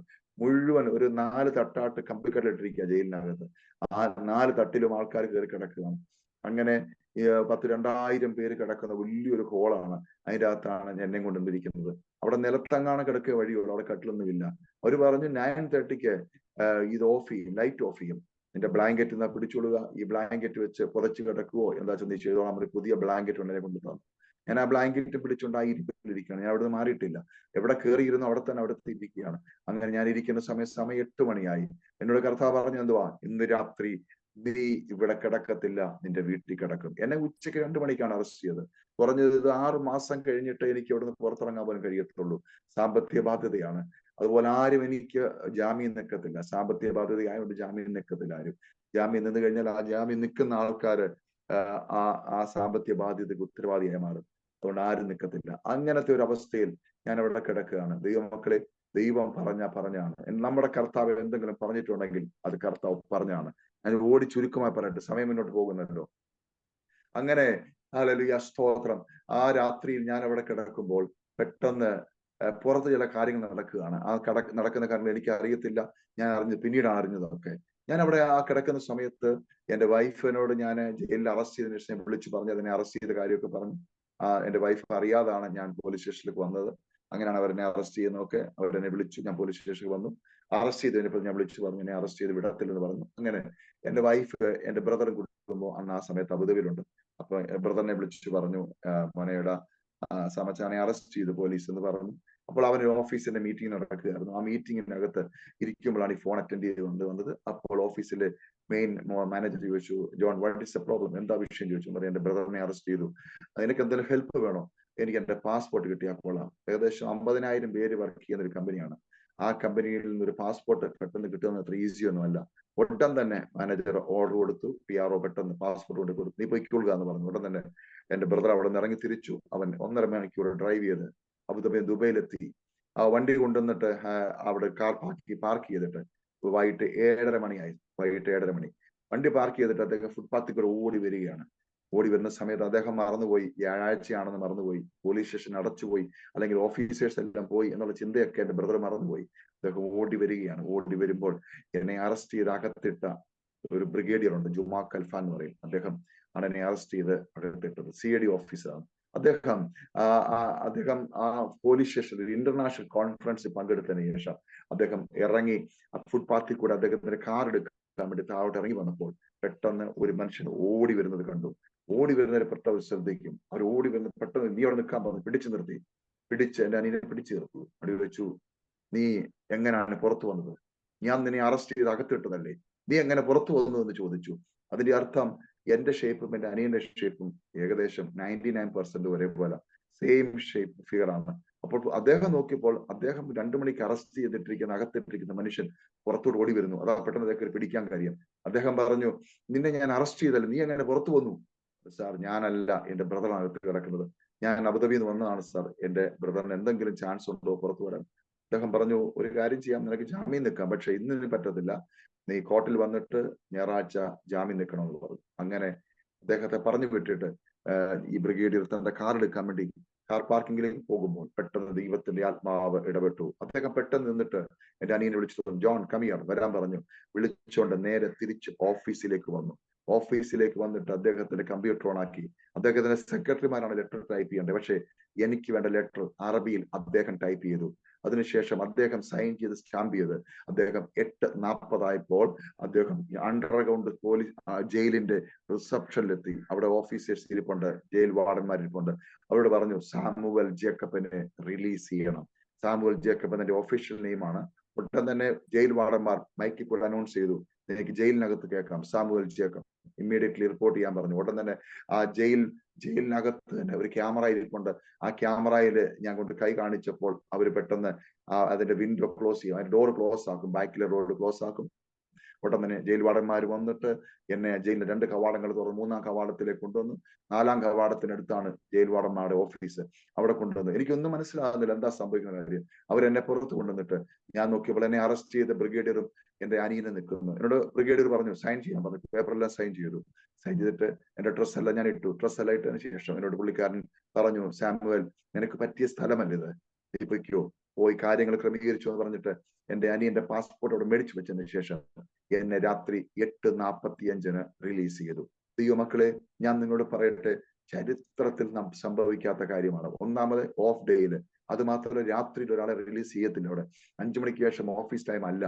എല്ലാ രേഖകളും മാറ്റിവെച്ചോണ്ട്, എല്ലാ നിയമങ്ങളും മാറ്റിവെച്ചോണ്ട് യേശു ക്രിസ്തു പറഞ്ഞു, ഞാൻ നിന്നെ പുറത്തു കൊണ്ടുവരും. ഇന്ന് രാത്രി നീ ഇവിടെ കിടക്കത്തില്ല, നീ നിന്റെ വീട്ടിൽ കിടക്കുമെന്ന് പറഞ്ഞത് ആരാന്നറിയാമോ? ഈ ലോകത്തിലെ ഒരു മന്ത്രിയോ MLO ചീഫ് മിനിസ്റ്ററും അല്ല, സകലത്തിന്റെ ഉടയവനായ രാജാതിരാജാവും കർത്താവുമായ ദൈവം ഒരു വാക്ക് നിന്നോട് പറഞ്ഞിട്ടുണ്ടോ, അതുപോലെ സംഭവിക്കും. അതിന് മാറ്റമില്ല. ഈ ലോകത്തിൽ ആരും എന്തും പറയട്ടെ, യേശു പറഞ്ഞത് നടക്കത്തുള്ളൂ. യേശു പറഞ്ഞ കാര്യം മാത്രമേ സംഭവിക്കത്തുള്ളൂ. ദൈവമക്കളെ, അവിടെ നിന്ന് പുറത്തു കൊണ്ടുവന്നു. ഞാൻ ഓടിച്ചു പറയുകയാണ്. അത് കഴിഞ്ഞിട്ട് എന്റെ കടഭാരങ്ങൾ പുറത്തിറങ്ങി. കടഭാരങ്ങൾ ഭീമമായി നിൽക്കുകയാണ്, ബ്ലാക്ക് ലിസ്റ്റ് നിൽക്കുന്നു, ആർക്കും രക്ഷിക്കാൻ കഴിയത്തില്ല. അങ്ങനെ ലോകത്തിലെ ഒരു വലിയ ബിസിനസ്സുകാരനായ ഒരു മനുഷ്യൻ എന്നെ തേടിയെത്തി. ഞാൻ ഒരിക്കലും കണ്ടിട്ടില്ലാത്തൊരു മനുഷ്യൻ. ഇതൊക്കെ ഒരു സിനിമാ കഥ പോലെ നിങ്ങൾക്ക് തോന്നുമായിരിക്കും. ലോകത്തൊരിക്കലും ഞാൻ ഇന്ന് വരെ കണ്ടിട്ടില്ലാത്ത, എന്നെ ഫോണിൽ വിളിച്ചിട്ടില്ലാത്ത ഒരു മനുഷ്യന്റെ ഫോൺ കോൾ അന്ന് രാത്രി വന്നു. ഒരു വലിയ ബിസിനസ്സുകാരൻ, അദ്ദേഹം ലോകം മുഴുവൻ ബിസിനസ് ശൃംഖലയുള്ള മനുഷ്യനാണ് അദ്ദേഹം എന്നെ വിളിച്ചിട്ട് പറഞ്ഞു, Samuel, I want to talk to you, I need your business. എനിക്ക് നിന്റെ ബിസിനസ് ആവശ്യമുണ്ട്, നിന്റെ കമ്പനി എനിക്ക് ആവശ്യമുണ്ട്, എനിക്ക് നിന്നെ കാണണമെന്ന് പറഞ്ഞു. ഞങ്ങളുടെ കമ്പനിയുടെ പ്രൊഫൈലൊക്കെ ഭയങ്കര പ്രൊഫൈലായിരുന്നു. ഭയങ്കരമായിട്ട് ബിസിനസ് ഉണ്ടാകുന്ന കമ്പനി ആയിരുന്നുകൊണ്ട് അത് നല്ല വില കിട്ടുന്ന കമ്പനി. അപ്പോൾ ഇവര് കമ്പനികൾ മേടിക്കുന്ന ആൾക്കാരാണ്. അങ്ങനെ ദുബൈ പട്ടണത്തിൽ ഈ കമ്പനി വാങ്ങിക്കാൻ വേണ്ടി എന്നെ വിളിച്ചതാണ്. ഞാൻ പറഞ്ഞു, സാർ, എന്റെ കമ്പനി മുഴുവൻ തകർന്നു പോയി, ബ്ലാക്ക് ലിസ്റ്റിലാണ്, വല്ലാത്തൊരു അവസ്ഥ കൂടെ ഞാൻ കടന്നു പോവുകയാണ്, ഞാൻ ജയിലിലായിരുന്നു, കഴിഞ്ഞ ദിവസമാണ് ഞാൻ പുറത്തു വന്നത് എന്നൊക്കെ ഞാൻ പറഞ്ഞു. അതേ പറഞ്ഞു, ഓക്കെ എന്ന് പറഞ്ഞ് ഫോൺ കട്ട് ചെയ്തു. 1 മണിക്കൂർ ഞാൻ മനുഷ്യൻ വീണ്ടും എന്നെ വിളിച്ചിട്ട് പറഞ്ഞു, സാം, എനിക്ക് I want to talk to you, I want to see you, എനിക്ക് നിന്നെ കാണണമെന്ന് പറഞ്ഞു. ഞാൻ പറഞ്ഞു, സാർ, എന്റെ വാഹനമെല്ലാം ജപ്തി ചെയ്ത് കൊണ്ടുപോയി കളഞ്ഞു, ഞങ്ങളുടെ കമ്പനി വാഹനങ്ങൾ ജപ്തി ചെയ്തു, ഞങ്ങളുടെ ഓഫീസെല്ലാം ബ്ലോക്ക് ചെയ്തിരിക്കുന്നു, എന്റെ കയ്യിൽ ഒന്നുമില്ല സാർ, എനിക്ക് കാണാൻ സാറിന് ഒരു വഴിയില്ല സാർ, ഞാൻ താമസിക്കുന്ന സ്ഥലത്ത് വന്നാലേ എനിക്ക് കാണാൻ പറ്റത്തുള്ളൂ. അങ്ങനെ അദ്ദേഹം ഞാൻ താമസിക്കുന്ന ഏരിയയിൽ വന്നു, ഞങ്ങൾ നേരിട്ട് കണ്ടു. ഒരിക്കൽ പോലും കാണാത്ത ആ ബിസിനസ്സുകാരനെ ഞാൻ കണ്ടു. അദ്ദേഹം എന്നോട് സംസാരിച്ച് പറഞ്ഞു, എന്നോട് ആരോ പറയുന്നു നിന്നെ ഹെൽപ്പ് ചെയ്യാൻ, നിന്റെ കമ്പനി വിലയ്ക്ക് മേടിക്കാൻ പറയുന്നു. ഞാൻ പറഞ്ഞു, സാറേ, എന്റെ കമ്പനിക്ക് എനിക്ക് വിലയൊന്നും തരണ്ട, സാർ ഫ്രീ ആയിട്ട് എടുത്തു, പക്ഷേ കംപ്ലീറ്റ് ബാധ്യതകളും അതിന്റെ കൂടെ വരും, ലക്ഷക്കണക്കിന് ദിറംസിന്റെ ബാധ്യത കൂടെ വരും. അദ്ദേഹം ബാധ്യതകളെല്ലാം ഏറ്റെടുക്കാൻ തയ്യാറായി. എന്റെ കമ്പനി അദ്ദേഹം വിലക്കെടുത്തു. എന്റെ കമ്പനിയുടെ പേര് നയാഗ്ര എന്നായിരുന്നു. അമേരിക്കൻ നിയമമായതുകൊണ്ട് ആ കമ്പനിക്ക് അത്രയും ഒരു വില വന്നത്. അങ്ങനെ നയാഗ്ര എന്നുള്ള കമ്പനി അദ്ദേഹം വിലയ്ക്ക് വാങ്ങി. ആ കമ്പനി വിലക്കെടുത്തു, മുഴുവൻ ബാധ്യതയും ഏറ്റെടുത്തു. അതിനുശേഷം അദ്ദേഹം കുറച്ച് പൈസ എനിക്ക് എന്നിട്ട് പറഞ്ഞു, സാം നിന്റെ കയ്യിൽ ഇത് വെക്കെന്ന് പറഞ്ഞ് എന്റെ കുറെ പൈസ തന്നു. അതിനുശേഷം ഞാൻ പുറത്തു വന്നു, ജയിലിൽ നിന്ന് പുറത്തു വന്നു. എന്റെ കാര്യങ്ങളെല്ലാം ക്ലിയർ ആയി മാറ്റപ്പെട്ടു. ഗ്രീൻ ചാനലായി മാറി എന്റെ എല്ലാ കാര്യങ്ങളും. ഒരു ഗ്രീൻ സർട്ടിഫിക്കറ്റ് എനിക്ക് കിട്ടി. അതിനുശേഷം എന്നോട് ദൈവത്തിന്റെ ആത്മാ വീണ്ടും പറഞ്ഞു, മകനെ, ഞാൻ നിന്റെ കാര്യങ്ങളെല്ലാം സെറ്റിൽ ചെയ്തു, ഇനിയും നിന്റെ ജന്മസ്ഥലത്ത് എത്തണം, അവിടെ വെച്ച് ഞാൻ നിന്നോട് സംസാരിക്കും. ഞാൻ പറഞ്ഞു, കർത്താവേ, ഞാനും എന്റെ ഭാര്യയും കുഞ്ഞുങ്ങളും ഇവിടെ കാണാൻ നിന്ന് കർത്താവ് വേല ചെയ്തോളാം കർത്താവ്. ഞങ്ങൾ നാട്ടിൽ എന്തിനാ അപ്പാ കർത്താവ് പോകുന്നത്? അവിടെ ഇഷ്ടം പോലെ പാസ്റ്റർമാരുണ്ടല്ലോ, അവിടെ ഇഷ്ടം പോലെ വിശ്വാസികളുണ്ടല്ലോ കർത്താവ്, എന്തിനാ ഞങ്ങളെ അങ്ങോട്ട് അയക്കുന്ന കർത്താവ് എന്ന് ഞാനിങ്ങനെ ദൈവത്തോട് ചോദിച്ചു. കർത്താവ് ഒന്നും പറയുന്നില്ല. കർത്താവ് പറയുന്നു, നോ, ഇവിടെ നിന്നെല്ലാം ക്ലോസ് ചെയ്യുക, നാട്ടിൽ നിന്റെ ജന്മസ്ഥലത്ത് എത്തണം, അവിടെ വെച്ച് ഞാൻ നിന്നോട് സംസാരിക്കും. ദൈവമക്കളെ, ആ ദൈവത്തിന്റെ ശബ്ദം ഞാൻ ഏറ്റെടുക്കാൻ തയ്യാറായില്ല. ഞാൻ വീണ്ടും ഹല്ലേലൂയ എന്റെ ഇഷ്ടപ്രകാരം ചില കാര്യങ്ങൾ ചെയ്യാൻ തീരുമാനിച്ചു. അവിടെ പല സ്ഥലങ്ങളിൽ പോയി വേറെ സ്ഥലങ്ങൾ ആരംഭിച്ചു, പല പ്രവർത്തനങ്ങൾ ആരംഭിച്ചു. അതിനുള്ള സപ്പോർട്ടൊക്കെ ഞാൻ ചെയ്യുന്നതുകൊണ്ട് എനിക്ക് ഇട്ടിട്ട് പോകാൻ വയ്യാത്ത അവസ്ഥയായി. അതുകൊണ്ടാണ് അത് ുള്ള സ്നേഹം ഉണ്ടായിട്ടല്ല. പിന്നെയോ സ്തോത്രം, ആ സപ്പോർട്ടെല്ലാം സ്റ്റോപ്പ് ചെയ്യേണ്ടി വരും. അനേക പ്രവർത്തനങ്ങൾ സ്റ്റോപ്പ് ചെയ്യേണ്ടി വരും. അതുകൊണ്ടാണ് വീണ്ടും അവിടെ പിടിച്ചു നിൽക്കാൻ തീരുമാനിച്ചു. കർത്താവിന്റെ പദ്ധതി അതല്ല. കർത്താവ് പറയുന്നു, ഇല്ല, ക്ലോസ് ചെയ്യുക, നാട്ടിലെത്തുക. അങ്ങനെ ദൈവത്തിന്റെ വാക്കനുസരിക്കാതെ വീണ്ടും ഒരു സെക്കൻഡ് ബിസിനസ് സ്റ്റാർട്ട് ചെയ്തു, ഒരു പാർട്ട്ണർഷിപ്പ് ബിസിനസ് സ്റ്റാർട്ട് ചെയ്തു. ഞങ്ങളുടെ കയ്യിൽ ആ കിട്ടിയ ക്യാഷ് മുഴുവൻ ഇൻവെസ്റ്റ് ചെയ്ത് വീണ്ടും ഒരു shipping and cargo company start ചെയ്തു. 7 മാസമേ ഓടിയുള്ളൂ. 7 മാസം കൊണ്ട് അത് ക്ലോസ് ചെയ്തു. മുഴുവൻ കാശും പോയി കിട്ടി. എന്ന് പറഞ്ഞാൽ ദുബായ് പട്ടണത്തിൽ ഞങ്ങൾ ഉണ്ടാക്കിയ മുഴുവൻ സമ്പാദ്യങ്ങൾ നഷ്ടപ്പെട്ടു. ചെന്നിത്തലയിലെ ഞങ്ങളുടെ വീടൊഴിച്ച് ബാക്കി മുഴുവൻ ജപ്തി ചെയ്ത് പോയി. അങ്ങനെ എല്ലാ കാര്യങ്ങളും നഷ്ടപ്പെട്ടു കഴിഞ്ഞപ്പോൾ കർത്താവ് പറഞ്ഞു, ഇനി ഞാൻ നിന്നോട് പറയുന്നു, നാട് വിട്ട് ഈ ദേശം വിട്ടുപോയി നിന്റെ ജന്മസ്ഥലത്തെത്തണം, അവിടെ വെച്ച് ഞാൻ നിന്നോട് സംസാരിക്കും. കർത്താവ് എന്നോട് നേരത്തെ ഒന്നും പറയുന്നില്ല. കർത്താവ് പറയുന്നു, ജന്മസ്ഥലത്തെത്തണം, അവിടെ വെച്ച് സംസാരിക്കും. 2015 കർത്താവ് വീണ്ടും സംസാരിച്ചിട്ട് പറഞ്ഞു, ഞാൻ പറഞ്ഞു, കർത്താവേ, ഞങ്ങൾ ഇവിടെ നിന്നുകൊണ്ട് ജോലി ചെയ്തുകൊണ്ടെങ്കിൽ ഞങ്ങൾ കർത്താവിന് വേല ചെയ്തോളാം, ഞങ്ങളെ നാട്ടിൽ അയക്കരുതേ കർത്താവേ എന്ന് ഞങ്ങൾ നിലവിളിച്ച് കരഞ്ഞു. പക്ഷെ ദൈവത്തിന്റെ പദ്ധതി മറ്റൊന്നായിരുന്നു. ഞാൻ വീണ്ടും ജോലിക്ക് വേണ്ടി അപേക്ഷ കൊടുത്തു. ദൈവത്തിന്റെ വാക്കനുസരിച്ചില്ല. ദൈവത്തോട് ഞങ്ങൾ പിണങ്ങിയിട്ടില്ല. ദൈവത്തിൽ പറ്റിയിരിക്കുകയാണ്. പക്ഷെ കർത്താവ് പറയുന്ന അനുസരിക്കാൻ പറ്റാത്ത പല കാര്യങ്ങളുണ്ട്. മുന്നോട്ട് ഒത്തിരി ചിന്തകളുണ്ട്. എങ്ങനെ നാട്ടിലോട്ട് പോയി ജീവിക്കും, എങ്ങനെ കുഞ്ഞുങ്ങളെ വിദ്യാഭ്യാസം ചെയ്യും, എങ്ങനെ ഞങ്ങൾക്ക് മുന്നോട്ട് പോകും എന്നൊക്കെ ഒത്തിരി ചിന്തകൾ ഞങ്ങളുടെ മനസ്സിലുണ്ടായി. അതുകൊണ്ടാണ് പിന്നീട് ഞങ്ങൾ സ്റ്റെപ്പ് വെക്കാൻ തയ്യാറായില്ല. ലാസ്റ്റ് സംസാരത്തിൽ സ്റ്റെപ്പ് വെക്കാൻ കഴിഞ്ഞില്ല. ഞാൻ പറഞ്ഞ, കർത്താവെ, ഞങ്ങളുടെ ജോലി ചെയ്ത് കർത്താവിന്റെ വേല ചെയ്തോളാം എന്ന് ദൈവത്തോട് റിക്വസ്റ്റ് ചെയ്തു. കർത്താവ് ഒന്നും മിണ്ടിയില്ല. ദൈവമക്കളെ, ജോലിക്ക് ആപ്ലിക്കേഷൻ കൊടുത്തു. ഉടൻ തന്നെ ജോലി റെഡിയായി. എന്റെ വൈഫിന് ജോലി റെഡിയായി, എനിക്ക് ജോലി റെഡിയായി. ഞങ്ങൾ രണ്ടുപേരും 2016 ജനുവരി മാസം 19 എന്റെ വൈഫ് ജോയിൻ ചെയ്യും, 21 ഞാൻ ജോയിൻ ചെയ്യും. ഇതാണ് ഞങ്ങളുടെ പുതിയ തീരുമാനം. അങ്ങനെ 2016 ജനുവരി മാസം 19 എന്റെ വൈഫ് ജോലിക്ക് ജോയിൻ ചെയ്തു. ഞാൻ അദ്ദേഹത്തെ കൊണ്ടുവന്ന് ഓഫീസിൽ വിട്ടതിന് ശേഷം തിരിച്ച് നടന്ന് കാർ പാർക്കിങ്ങിലേക്ക് നടന്നു വരുമ്പോൾ പെട്ടെന്ന് എന്റെ ഇയർ ബാലൻസ് നഷ്ടപ്പെട്ടു. ഞാനവിടെ വീഴുകയാണ്. ആ ഇയർ ബാലൻസിന്റെ വീഴ്ചയിൽ എന്റെ ബോധം നഷ്ടപ്പെട്ടു പോയി. ഞാൻ ആംബുലൻസ് വന്നു, പോലീസ് വന്നു, എന്നെ പെട്ടെന്ന് ഹോസ്പിറ്റലിൽ കൊണ്ടുപോയി.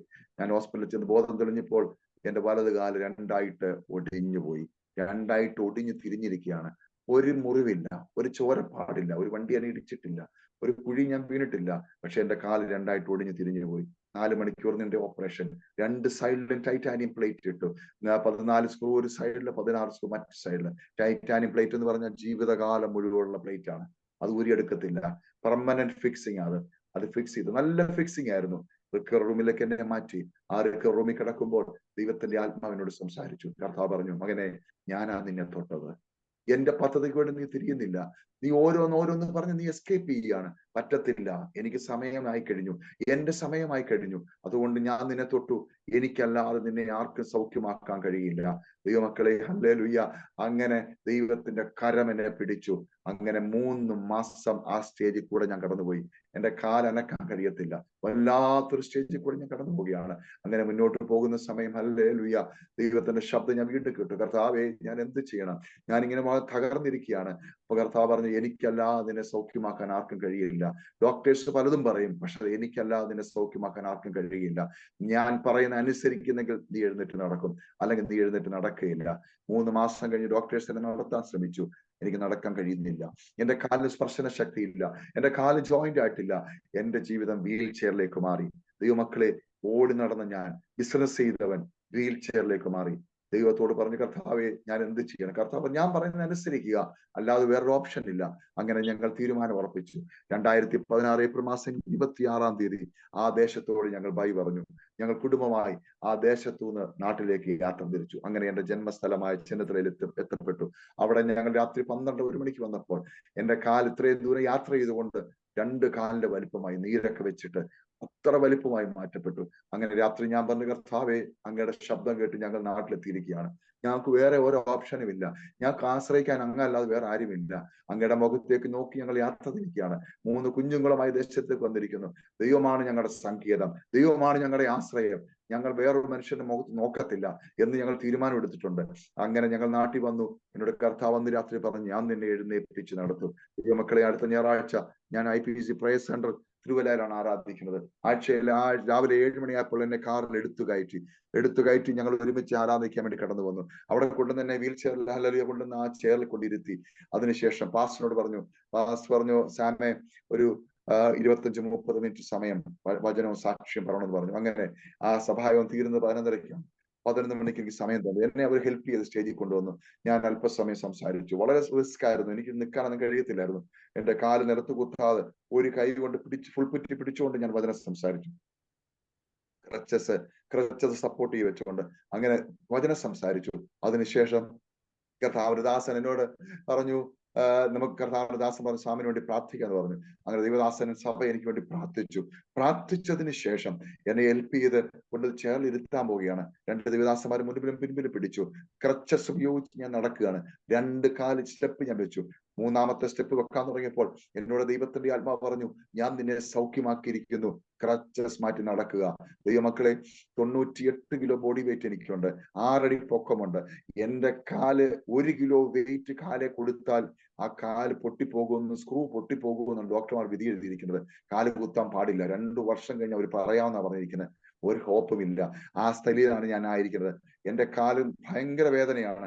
രാവിലെ കാല് പാനിടാൻ പോലും എനിക്ക് പാടായിരുന്നു, അതേപോലെ വേദനയായിരുന്നു. പക്ഷെ എന്നോട് കർത്താവ് പറയുന്നു, ഞാൻ നിന്നെ സൗഖ്യമാക്കിയിരിക്കുന്നു, നിന്റെ കാല് കുത്തി നടക്കാൻ പറഞ്ഞു. ദൈവമക്കളെ, 1000 ചില്ലുവാനം വിശ്വാസികൾ ഞങ്ങളുടെ സഭയിലുണ്ട്.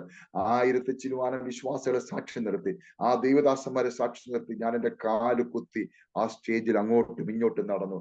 ക്രച്ചസ് പൊക്കി നടന്നു. നമ്മുടെ സർവശക്തനായ ദൈവമാണെന്നറിയാമോ? ഇന്നും ജീവിക്കുന്ന ദൈവമാണ്. വിശ്വസിക്കുന്നവരിൽ വ്യാപരിക്കുന്ന ദൈവത്തിന്റെ ശക്തി, വിശ്വസിക്കുന്നവരിൽ വ്യാപരിക്കുന്ന ദൈവത്തിന്റെ സാന്നിധ്യം. ഹല്ലേലൂയ. എന്നെ കേൾക്കുന്ന പ്രിയപ്പെട്ടവരെ, നിങ്ങൾ ഈ ദിവസങ്ങളിൽ വളരെ ഭാരതമായിരിക്കുന്നു. മെഡിക്കൽ സയൻസ് നിങ്ങൾക്ക് അനുകൂലമല്ല. നിങ്ങളുടെ ജീവിതം തകർന്നിരിക്കുകയാണോ? നിങ്ങൾ നിരാശയിലാണോ? ദൈവാത്മാവ് നിങ്ങളോട് വിളിച്ചു പറയുന്നു, നിങ്ങളുടെ ജീവിതത്തിലെ പ്രശ്നങ്ങൾ ഇന്ന് പകൽക്കാലം വിശ്വാസത്താൽ നിങ്ങൾ കൽപ്പിക്കുമ്പോൾ അത് മാറിപ്പോകും. വിശ്വാസത്താൽ നിങ്ങൾ സ്റ്റെപ്പ് വെക്കുമ്പോൾ അത് മാറിപ്പോകും. ദൈവത്തിന്റെ സാന്നിധ്യം നിങ്ങളുടെ മേൽ വ്യാപരിച്ചിറങ്ങും. വിശ്വസിക്കുന്നവരിൽ ഡോക്ടർമാർ എന്തും പറയട്ടെ, ഡോക്ടർമാർ എന്തും വിധി എഴുതട്ടെ, ആരും എന്തും പറയട്ടെ, സമൂഹം നിങ്ങളെ തള്ളിക്കളയട്ടെ, ദൈവം നിങ്ങളെ തള്ളിക്കളയത്തില്ല. ദൈവത്തോട് പറ്റിയിരുന്നാൽ ആ ദൈവത്തിന്റെ സാന്നിധ്യം നിങ്ങളിലേക്ക് വ്യാപരിക്കേണ്ടതായി തീരും. അങ്ങനെ എന്നെ കർത്താവ് വന്ന് എഴുന്നേൽപ്പിച്ച് നടത്തി. രാവിലെ 7:30-ക്ക് ഞാൻ എടുത്താണ് എന്നെ കാറിൽ കയറ്റിയതെങ്കിൽ ഉച്ചക്ക് ഞാൻ നടന്നാണ് എന്റെ വീട്ടിൽ നടന്നു കയറിയത്. വീട്ടിനകത്ത് ഉച്ചയ്ക്ക് 1 മണിക്ക് ഞാൻ നടന്നു കയറി. അത്ഭുതങ്ങളുടെ ദൈവം, ഹല്ലേലൂയ. അന്ന് രാത്രി കർത്താവ് എന്തിന് ഞങ്ങളെ കേരളത്തിൽ കൊണ്ടുവന്നുള്ള കാര്യം വെളിപ്പെടുത്തി. അതുവരെ ദൈവം വെളിപ്പെടുത്തിയിട്ടില്ല, ദൈവം പറഞ്ഞിട്ടില്ല എന്തിനാണ് കേരളത്തിൽ കൊണ്ടുവന്നത്. ദൈവമക്കളെ, എപ്പോഴും ഞാൻ പറഞ്ഞില്ല, നമ്മളെ കുറിച്ച് വലിയൊരു സ്വപ്നവും പർപ്പസും ദൈവത്തിനുണ്ട്. അതിലേക്ക് നമ്മൾ എത്തണം. നമ്മുടെ കുഞ്ഞുങ്ങളെ കുറിച്ച് നമുക്കൊരു സ്വപ്നമില്ലേ? ആ സ്വപ്നത്തിലേക്ക് നമ്മൾ അവരെത്തുന്നില്ലെങ്കിൽ നമുക്ക് എന്ത് വിഷമമാണ് എന്ന് പറയുന്നത് പോലെ ദൈവത്തിന് നമ്മളെ കുറിച്ച് ഡ്രീമുണ്ട്. എന്റെ പൈതൽ ഇങ്ങനെ ആയിരിക്കണം, അവൻ എന്നെ ഇങ്ങനെ വെളിപ്പെടുത്തണം, അവൻ എനിക്ക് വേണ്ടി ഇങ്ങനെ നിൽക്കണമെന്ന് ദൈവത്തിന്റെ ഒരു പദ്ധതിയുണ്ട്. ദൈവം നിയമിച്ചിട്ടുണ്ട്. അത് തിരിച്ചറിഞ്ഞോണം ഈ ദിവസങ്ങളിൽ. അങ്ങനെ ദൈവം ഞങ്ങളെ കുറിച്ചുള്ളത് പുറത്തു കൊണ്ടുവന്നു. അന്ന് രാത്രിയിൽ കർത്താവ് എന്നെ വലിയൊരു ബോർഡ്, അന്ന് രാത്രി ഞാൻ കിടന്നുറങ്ങുമ്പോൾ വലിയൊരു ബോർഡ് എന്നെ കർത്താവ് കാണിക്കുകയാണ്. അന്ന് വരെ കണ്ടിട്ടില്ലാത്തൊരു ബോർഡ്. ആ ബോർഡിനകത്ത് എഴുതി വെച്ചിരിക്കുന്നു, ആത്മഹത്യ അരുതേ, അത് പാപമാണ്, മരണത്താൽ ജീവിതം അവസാനിക്കുന്നില്ല, യേശു ക്രിസ്തു താങ്കളെ സ്നേഹിക്കുന്നു. ഞാൻ അന്ന് വരെ കാണാത്തൊരു ബോർഡാ അന്ന് ഞാൻ കണ്ടത്. ഞാൻ പെട്ടെന്ന് ചാടി എഴുന്നേറ്റു. ഞാൻ എപ്പോഴും എങ്ങനെയാണ്, എന്നോട് ദൈവത്തിന്റെ ആത്മാവ് എന്ത് കാണിച്ചാലും ഞാൻ മാറിയിരുന്ന് പ്രാർത്ഥിക്കും. ഒരു വ്യക്തിയെ കുറിച്ചാണെങ്കിലും ഏതൊരു വിഷയമായിക്കോട്ടെ അതെന്താണെന്ന് അറിയാൻ വേണ്ടി ഞാൻ പ്രാർത്ഥിക്കും. അങ്ങനെ പ്രാർത്ഥിച്ചെങ്കിൽ മാത്രമേ അടുത്ത കാര്യം കർത്താവ് സംസാരിക്കത്തുള്ളൂ. ദൈവാത്മാവ് ഈ കാലഘട്ടത്തിൽ പല കാര്യം വെളിപ്പെടുത്താൻ ആഗ്രഹിക്കുന്നുണ്ട്. പക്ഷെ നമ്മള് പൊരുന്നയിരിക്കാൻ തയ്യാറാകണം. എന്ന് പറഞ്ഞാൽ ഒരു മുട്ട വിരിയാൻ പൊരുന്നയിരിക്കുന്നത് പോലെ അല്ലെങ്കിൽ ആ വിഷയത്തിന് വേണ്ടി പ്രാർത്ഥിക്കുമ്പോഴാണ് കർത്താവ് അതിന്റെ ആഴങ്ങളെ വെളിപ്പെടുത്തും. അപ്പോൾ ഞാൻ മാറി ഇത് പ്രാർത്ഥിച്ചു, കർത്താവേ എന്താണ് എന്നെ ഈ ബോർഡ് കാണിച്ചത്? ആൾക്കാർ മരിക്കുന്നുണ്ടോ? ആരെങ്കിലും ഇപ്പോൾ മരിക്കാൻ പോവുകയാണോ? ആത്മഹത്യ അരുതെന്ന് കാണിച്ചല്ലോ, എന്താ കാര്യം എന്നിങ്ങനെ ദൈവത്തോട് ചോദിച്ചപ്പോൾ ദൈവത്തിന്റെ ആത്മാവ് അന്ന് രാത്രി എന്നോട് ഇടപെട്ടിട്ട് പറഞ്ഞു, മകനെ, നിന്നോട് ഞാൻ സംസാരിച്ചുകൊണ്ടിരിക്കുമ്പോൾ ആയിരക്കണക്കിന് ആൾക്കാർ മരിച്ചുകൊണ്ടിരിക്കുക, ആയിരക്കണക്കിന് ആൾക്കാർ ആത്മഹത്യ ചെയ്തുകൊണ്ടിരിക്കുകയാണ്. അതിനാണ് നിന്നെ നിന്റെ കുടുംബത്തെ ഇവിടെ കൊണ്ടുവന്നത്. നിങ്ങൾ റെഡിയാണോ ഈ ശുശ്രൂഷ ഏറ്റെടുക്കാൻ? ഞാൻ പറഞ്ഞു, കർത്താവെ അവിടുന്ന് എന്തു പറഞ്ഞാലും ഞങ്ങൾ റെഡിയാ. അതാ ഞാൻ ആദ്യം വായിച്ചത്. കർത്താവ് എന്തു പറയുന്നു അതനുസരിക്കണം. പച്ച വെള്ളം കൊണ്ട് കൊടുക്കാൻ പറഞ്ഞാൽ കൊടുത്തോണം, നടക്കാൻ പറഞ്ഞാൽ നടന്നോണം, പോകാൻ പറഞ്ഞാൽ പൊയ്ക്കോണം. കർത്താവ് എന്തു പറയുന്നു അതനുസരിക്കണം. അയ്യോ, അത് ഞാൻ പഠിച്ചിട്ടില്ലല്ലോ, അത് തിയറിയിൽ ഇല്ലല്ലോ, അത് അപ്പോസ്തലന്മാർ അങ്ങനെ ചെയ്തിട്ടില്ലല്ലോ, അത് ഇങ്ങനെ ചെയ്തിട്ടില്ലല്ലോ. ഇപ്പൊ ഞാൻ ചിന്തിക്കുക, എടാ അത് അപ്പോസ്തലന്മാർ ചെയ്യാത്ത കാര്യം ഞാൻ എന്തിനാ ചെയ്യുന്നത്? പരിശുദ്ധാത്മാവ് നിന്നോട് പറയുന്ന കാര്യം നീ അനുസരിക്കണം. സ്തോത്രം. എന്നോട് എന്താ പറയുന്നത് അറിയാമോ? എന്നോട് കർത്താവ് പറഞ്ഞത്, ഞാൻ നിന്നെ കാണിച്ചപ്പോൾ ഇന്നേക്ക് 3 ദിവസം തികയുന്നതിന് മുമ്പേ നിന്റെ വീടിനെ മൂളി വെച്ചിരിക്കണം. ഇന്നേക്ക് 3 ദിവസം തികയുന്നതിന് മുമ്പേ നിന്റെ വീടിനെ മൂളി വെച്ചിരിക്കണം. ഇന്നത്തെ കാലത്ത് വലിയ ക്ലാഷ് നടന്നുകൊണ്ടിരിക്കുക. പരിശുദ്ധാത്മാവിന്റെ പ്രവർത്തനങ്ങളെ നമ്മൾ ഒരു ഫ്രെയിം ഇട്ടിരിക്കുക. ദൈവമക്കളെ, പരിശുദ്ധാത്മാവിന്റെ പ്രവർത്തനത്തെ ഫ്രെയിം ഇടാൻ നമുക്ക് കഴിയത്തില്ല. നമ്മുടെ വീട്ടിൽ വരുന്ന ഇലക്ട്രിസിറ്റി കൺട്രോൾ ചെയ്യാൻ പറ്റുമോ? അടിക്കുന്ന കൊടുങ്കാറ്റിനെ കൺട്രോൾ ചെയ്യാൻ പറ്റുമോ? ഇപ്പൊ വയനാട് കണ്ടോ, പേമാരി ഇറങ്ങി, കൊടുങ്കാറ്റ്, വെള്ളം ഒലിച്ചിറങ്ങി. ആർക്കെങ്കിലും കൺട്രോൾ ചെയ്യാൻ പറ്റുമോ? ലോകത്തിലെ ഈ ദൈവം നിർമ്മിതമായ ശക്തികളെ പോലും മനുഷ്യന് കൺട്രോൾ ചെയ്യാനോ പ്രവചിക്കാനോ കഴിയത്തില്ലെങ്കിൽ പരിശുദ്ധാത്മാവിന്റെ ശക്തിയെ എങ്ങനെ പ്രവചിക്കാൻ പറ്റും? എങ്ങനെ കൺട്രോൾ ചെയ്യാൻ പറ്റും? ഒരു കൺട്രോൾ നമുക്ക് ചെയ്യാൻ പറ്റത്തില്ല. പരിശുദ്ധാത്മാവ് എന്തു പറയുന്നു അതനുസരിക്കണം. എന്നോട് ദൈവാത്മാവ് പറഞ്ഞു, ഇന്നേക്ക് 3 ദിവസം തികയുന്നതിന് മുമ്പ് ബോർഡ് മുകളിൽ വെച്ചിരിക്കണം. ഞാൻ വചനത്തിൽ പരിശോധിച്ചാൽ കിട്ടുമോ ഇത്? ഏതെങ്കിലും അപ്പോസ്തലന്മാർ ബോർഡ് വെച്ചിട്ടുണ്ടോ? പത്രോസ് ബോർഡ് വെച്ചോ? പൗലോസ് ബോർഡ് വെച്ചോ? യേശു ബോർഡ് വെച്ചോ? മുട്ടങ്കീവർഗീസ് ബോർഡ് വെച്ചോ? ഇതൊക്കെ ഞാൻ പരിശോധിച്ചിട്ട് കാര്യമില്ല. ദൈവം എന്തു പറയുന്നു അതനുസരിക്കണം. ദൈവം എന്തു പറയുന്നു അനുസരിക്കണം. പോകാൻ പറഞ്ഞാൽ പോകണം, തൊടാൻ പറഞ്ഞാൽ തൊടണം. ദൈവത്തിന്റെ പദ്ധതി വെളിപ്പെടും. സ്തോത്രം. എന്നോട് കർത്താവ് പറഞ്ഞു 3 ദിവസത്തിനുള്ളിൽ ബോർഡ് വെക്കണം. ഞാൻ 3 ദിവസത്തിനുള്ളിൽ ബോർഡ് വെച്ചു. ഈ സെയിം ബോർഡ്, ആത്മഹത്യ അരുതേ, അത് പാപമാണ്, മരണത്താൽ ജീവിതം അവസാനിക്കുന്നില്ല, യേശു ക്രിസ്തു താങ്കളെ സ്നേഹിക്കുന്നു. ആ ബോർഡ് വെച്ച് രാത്രി 7 മണിയായപ്പോൾ ബോർഡ് കൊണ്ട് ഫിറ്റ് ചെയ്തു. ഞാൻ നല്ലപോലെ കുളിച്ച് റെഡിയായി കുടുംബ പ്രാർത്ഥനയ്ക്ക് വേണ്ടി പ്രാർത്ഥിച്ചുകൊണ്ടിരുന്നു. പ്രാർത്ഥന കഴിഞ്ഞപ്പോഴത്തേക്ക് എന്റെ വൈഫ് ചോറ് വിളമ്പാൻ വേണ്ടി കിച്ചണിലേക്ക് കയറിയപ്പോൾ പെട്ടെന്ന് ഗേറ്റിൽ ആരോ കുലുക്കുന്ന ഒരു ശബ്ദം. ഞാൻ പെട്ടെന്ന് ജനലിൽ കൂടെ പുറത്തു നോക്കിയപ്പോൾ ഒരു ഫാമിലിയാണ്. ഞാൻ ഓടിച്ചെന്നു. ഗേറ്റ് തുറന്നു. ഞാൻ എന്താ സുഹൃത്തെ? സാറേ, ഞാൻ അകത്തോട്ട് വന്നോട്ടെ? വന്നിട്ടെന്ന് പറഞ്ഞു. അവർ കുടുംബമായി ഞങ്ങളുടെ മുറിക്കകത്തോട്ട് കയറി വന്നു. സിറ്റോട്ടി വന്നിരുന്നു. ഞാൻ എന്താ?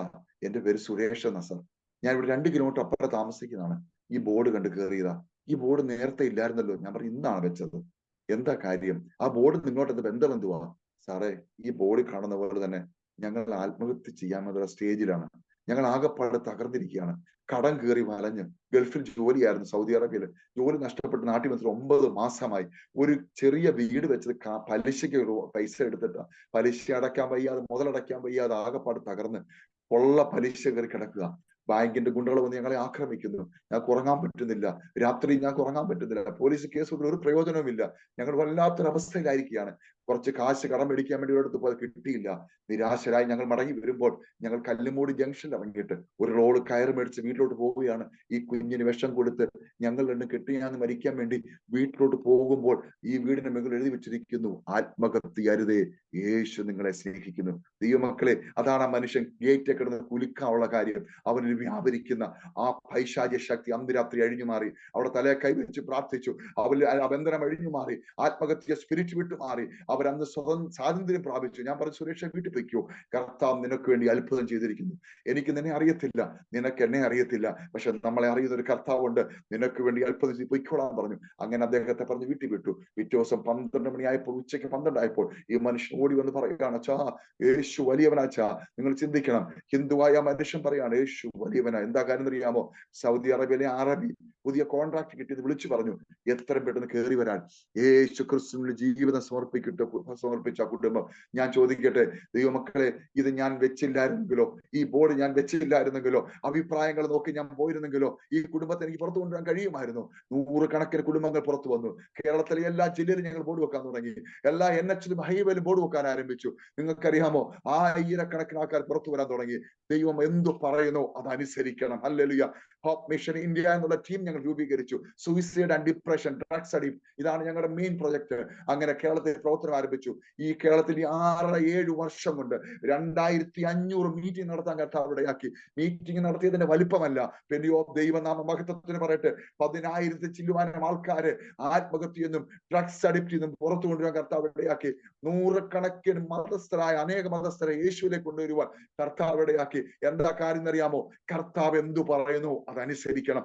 അതിന് ചോദ്യം ചെയ്യരുത്. അതിന് നിങ്ങൾ ഒത്തിരി തപ്പാൻ പോകണ്ട.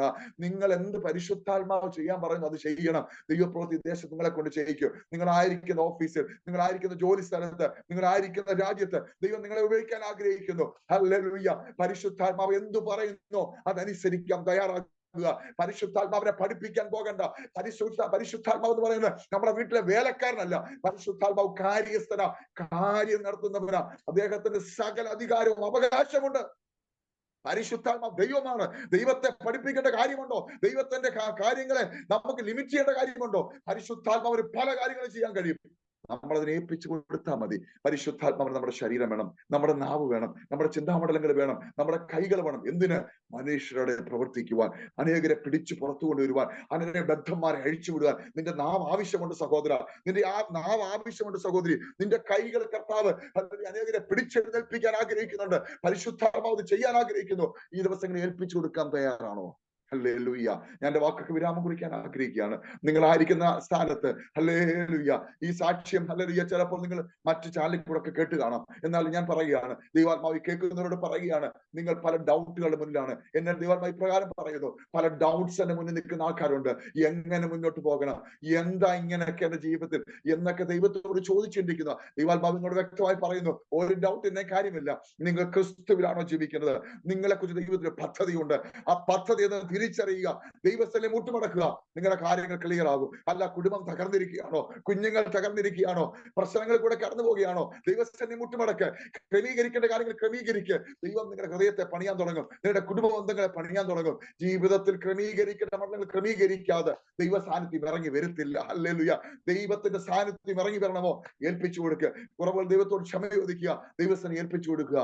മുഖപക്ഷം നോക്കാത്ത ദൈവം ആരെയും കർത്താവ് നോക്കുന്നില്ല. ദൈവം നോക്കുന്നത് ദൈവത്തെ അന്വേഷിക്കുന്ന ബുദ്ധിമാന്മാരുണ്ടോ എന്നാണ്. അങ്ങനെയാണെങ്കിൽ ഏൽപ്പിച്ചു കൊടുക്കുക. ഞാൻ ഒരു വാക്ക് നിങ്ങൾക്ക് വേണ്ടി പ്രാർത്ഥിക്കാൻ ആഗ്രഹിക്കുന്നു. രോഗികൾ ഇപ്പോൾ സൗഖ്യമാകാൻ പോവുകയാണ്. ദുഃഖത്തിന് ആശ്വാസം പ്രാപിക്കാൻ പോകുന്നു. ബന്ധിക്കപ്പെട്ട് വിടുതൽ പ്രാപിക്കാൻ പോവുകയാണ്. നിങ്ങളുടെ ഡിപ്രഷൻ അഴിഞ്ഞു മാറാൻ പോകുന്നു. നിങ്ങളുടെ മൈഗ്രൈൻ അഴിഞ്ഞു മാറാൻ പോകുന്നു. നിങ്ങളുടെ രോഗബന്ധങ്ങൾ അഴിഞ്ഞു മാറാൻ പോകുന്നു. നിങ്ങൾ പാപബോധങ്ങൾ യേശുവിന്റെ നാമത്തിൽ പാപത്തിന്റെ ഭാരകത എടുത്തു മാറ്റാൻ പോവുകയാണ്. സ്വർഗത്തിൽ അനുഭവിക്കുന്നതായ സകലത്തിന്റെ ഉടയവനായ ഞങ്ങളുടെ സ്വർഗീയ പിതാവേ, അടിയങ്ങൾ ഒരുമിച്ച് അവിടുത്തെ പാലവിടുതൽ കടന്നു വരുന്നു. ഇന്ന് പകൽക്കാലം, ഇന്ന് രാത്രിയിൽ കർത്താവ് വിവിധ സോണിൽ ഞങ്ങളെ ശ്രദ്ധിക്കുന്ന അനേകർ യേശുവിന്റെ നാമത്തിൽ സൗഖ്യമാകട്ടെ. രോഗബന്ധങ്ങൾ അഴിഞ്ഞു മാറട്ടെ. പൈശാചിക കോട്ടകൾ തകർന്നു മാറട്ടെ. ഡിപ്രഷൻ മാറിപ്പോകട്ടെ. ആത്മഹത്യ ചിന്തകൾ മാറിപ്പോകട്ടെ. യേശുവിന്റെ നാമത്തിൽ സകല രോഗങ്ങളും യേശുവിന്റെ നാമത്തിൽ സൗഖ്യമാകട്ടെ. കുടുംബ ബന്ധങ്ങൾ ശിഥിലമായിക്കൊണ്ടിരിക്കുന്ന അല്ലെങ്കിൽ ആ കുടുംബത്തിന് ദൈവസാന്നിധ്യം വ്യാപരിക്കട്ടെ. തലമുറകൾ റിബല്യസ് സ്പിരിറ്റിലായിരിക്കുന്നു. യേശുവിന്റെ നാമത്തിൽ വിടുതൽ വ്യാപിക്കട്ടെ. യേശുവിന്റെ നാമത്തിൽ ഈ കുടുംബങ്ങൾക്ക് ദൈവസാന്നിധ്യം വ്യാപരിക്കുന്നതിനായി സ്തോത്രം. ഇല്ല, സകലവും അസ്തമിച്ചു, ഇനി ജീവിച്ചിട്ട് കാര്യമില്ല ചിന്തിക്കുന്ന അനേകം ഞങ്ങളെ കേൾക്കുന്നുണ്ട്. യേശുവിന്റെ നാമത്തിൽ സൗഖ്യം പ്രാപിക്കട്ടെ. അവിടുത്തെ കരം തൊട്ട് വിടുവിച്ചിരിക്കുന്നതിനായി സ്തോത്രം. ദൈവസഭകളെ കർത്താവ് പണിയണം. കുടുംബങ്ങളെ കർത്താവ് പണിയണമേ. വ്യക്തികളെ കർത്താവ് പണിയണമേ എന്ന് പ്രാർത്ഥിക്കണം. അവിടുത്തെ ബലമുള്ള കരത്തിലേക്ക് ഏൽപ്പിക്കുന്നു. സകലവും അവിടുത്തെ നാമമഹത്വത്തിന് യേശു കർത്താവിന്റെ വലിയ നാമത്തിൽ തന്നെ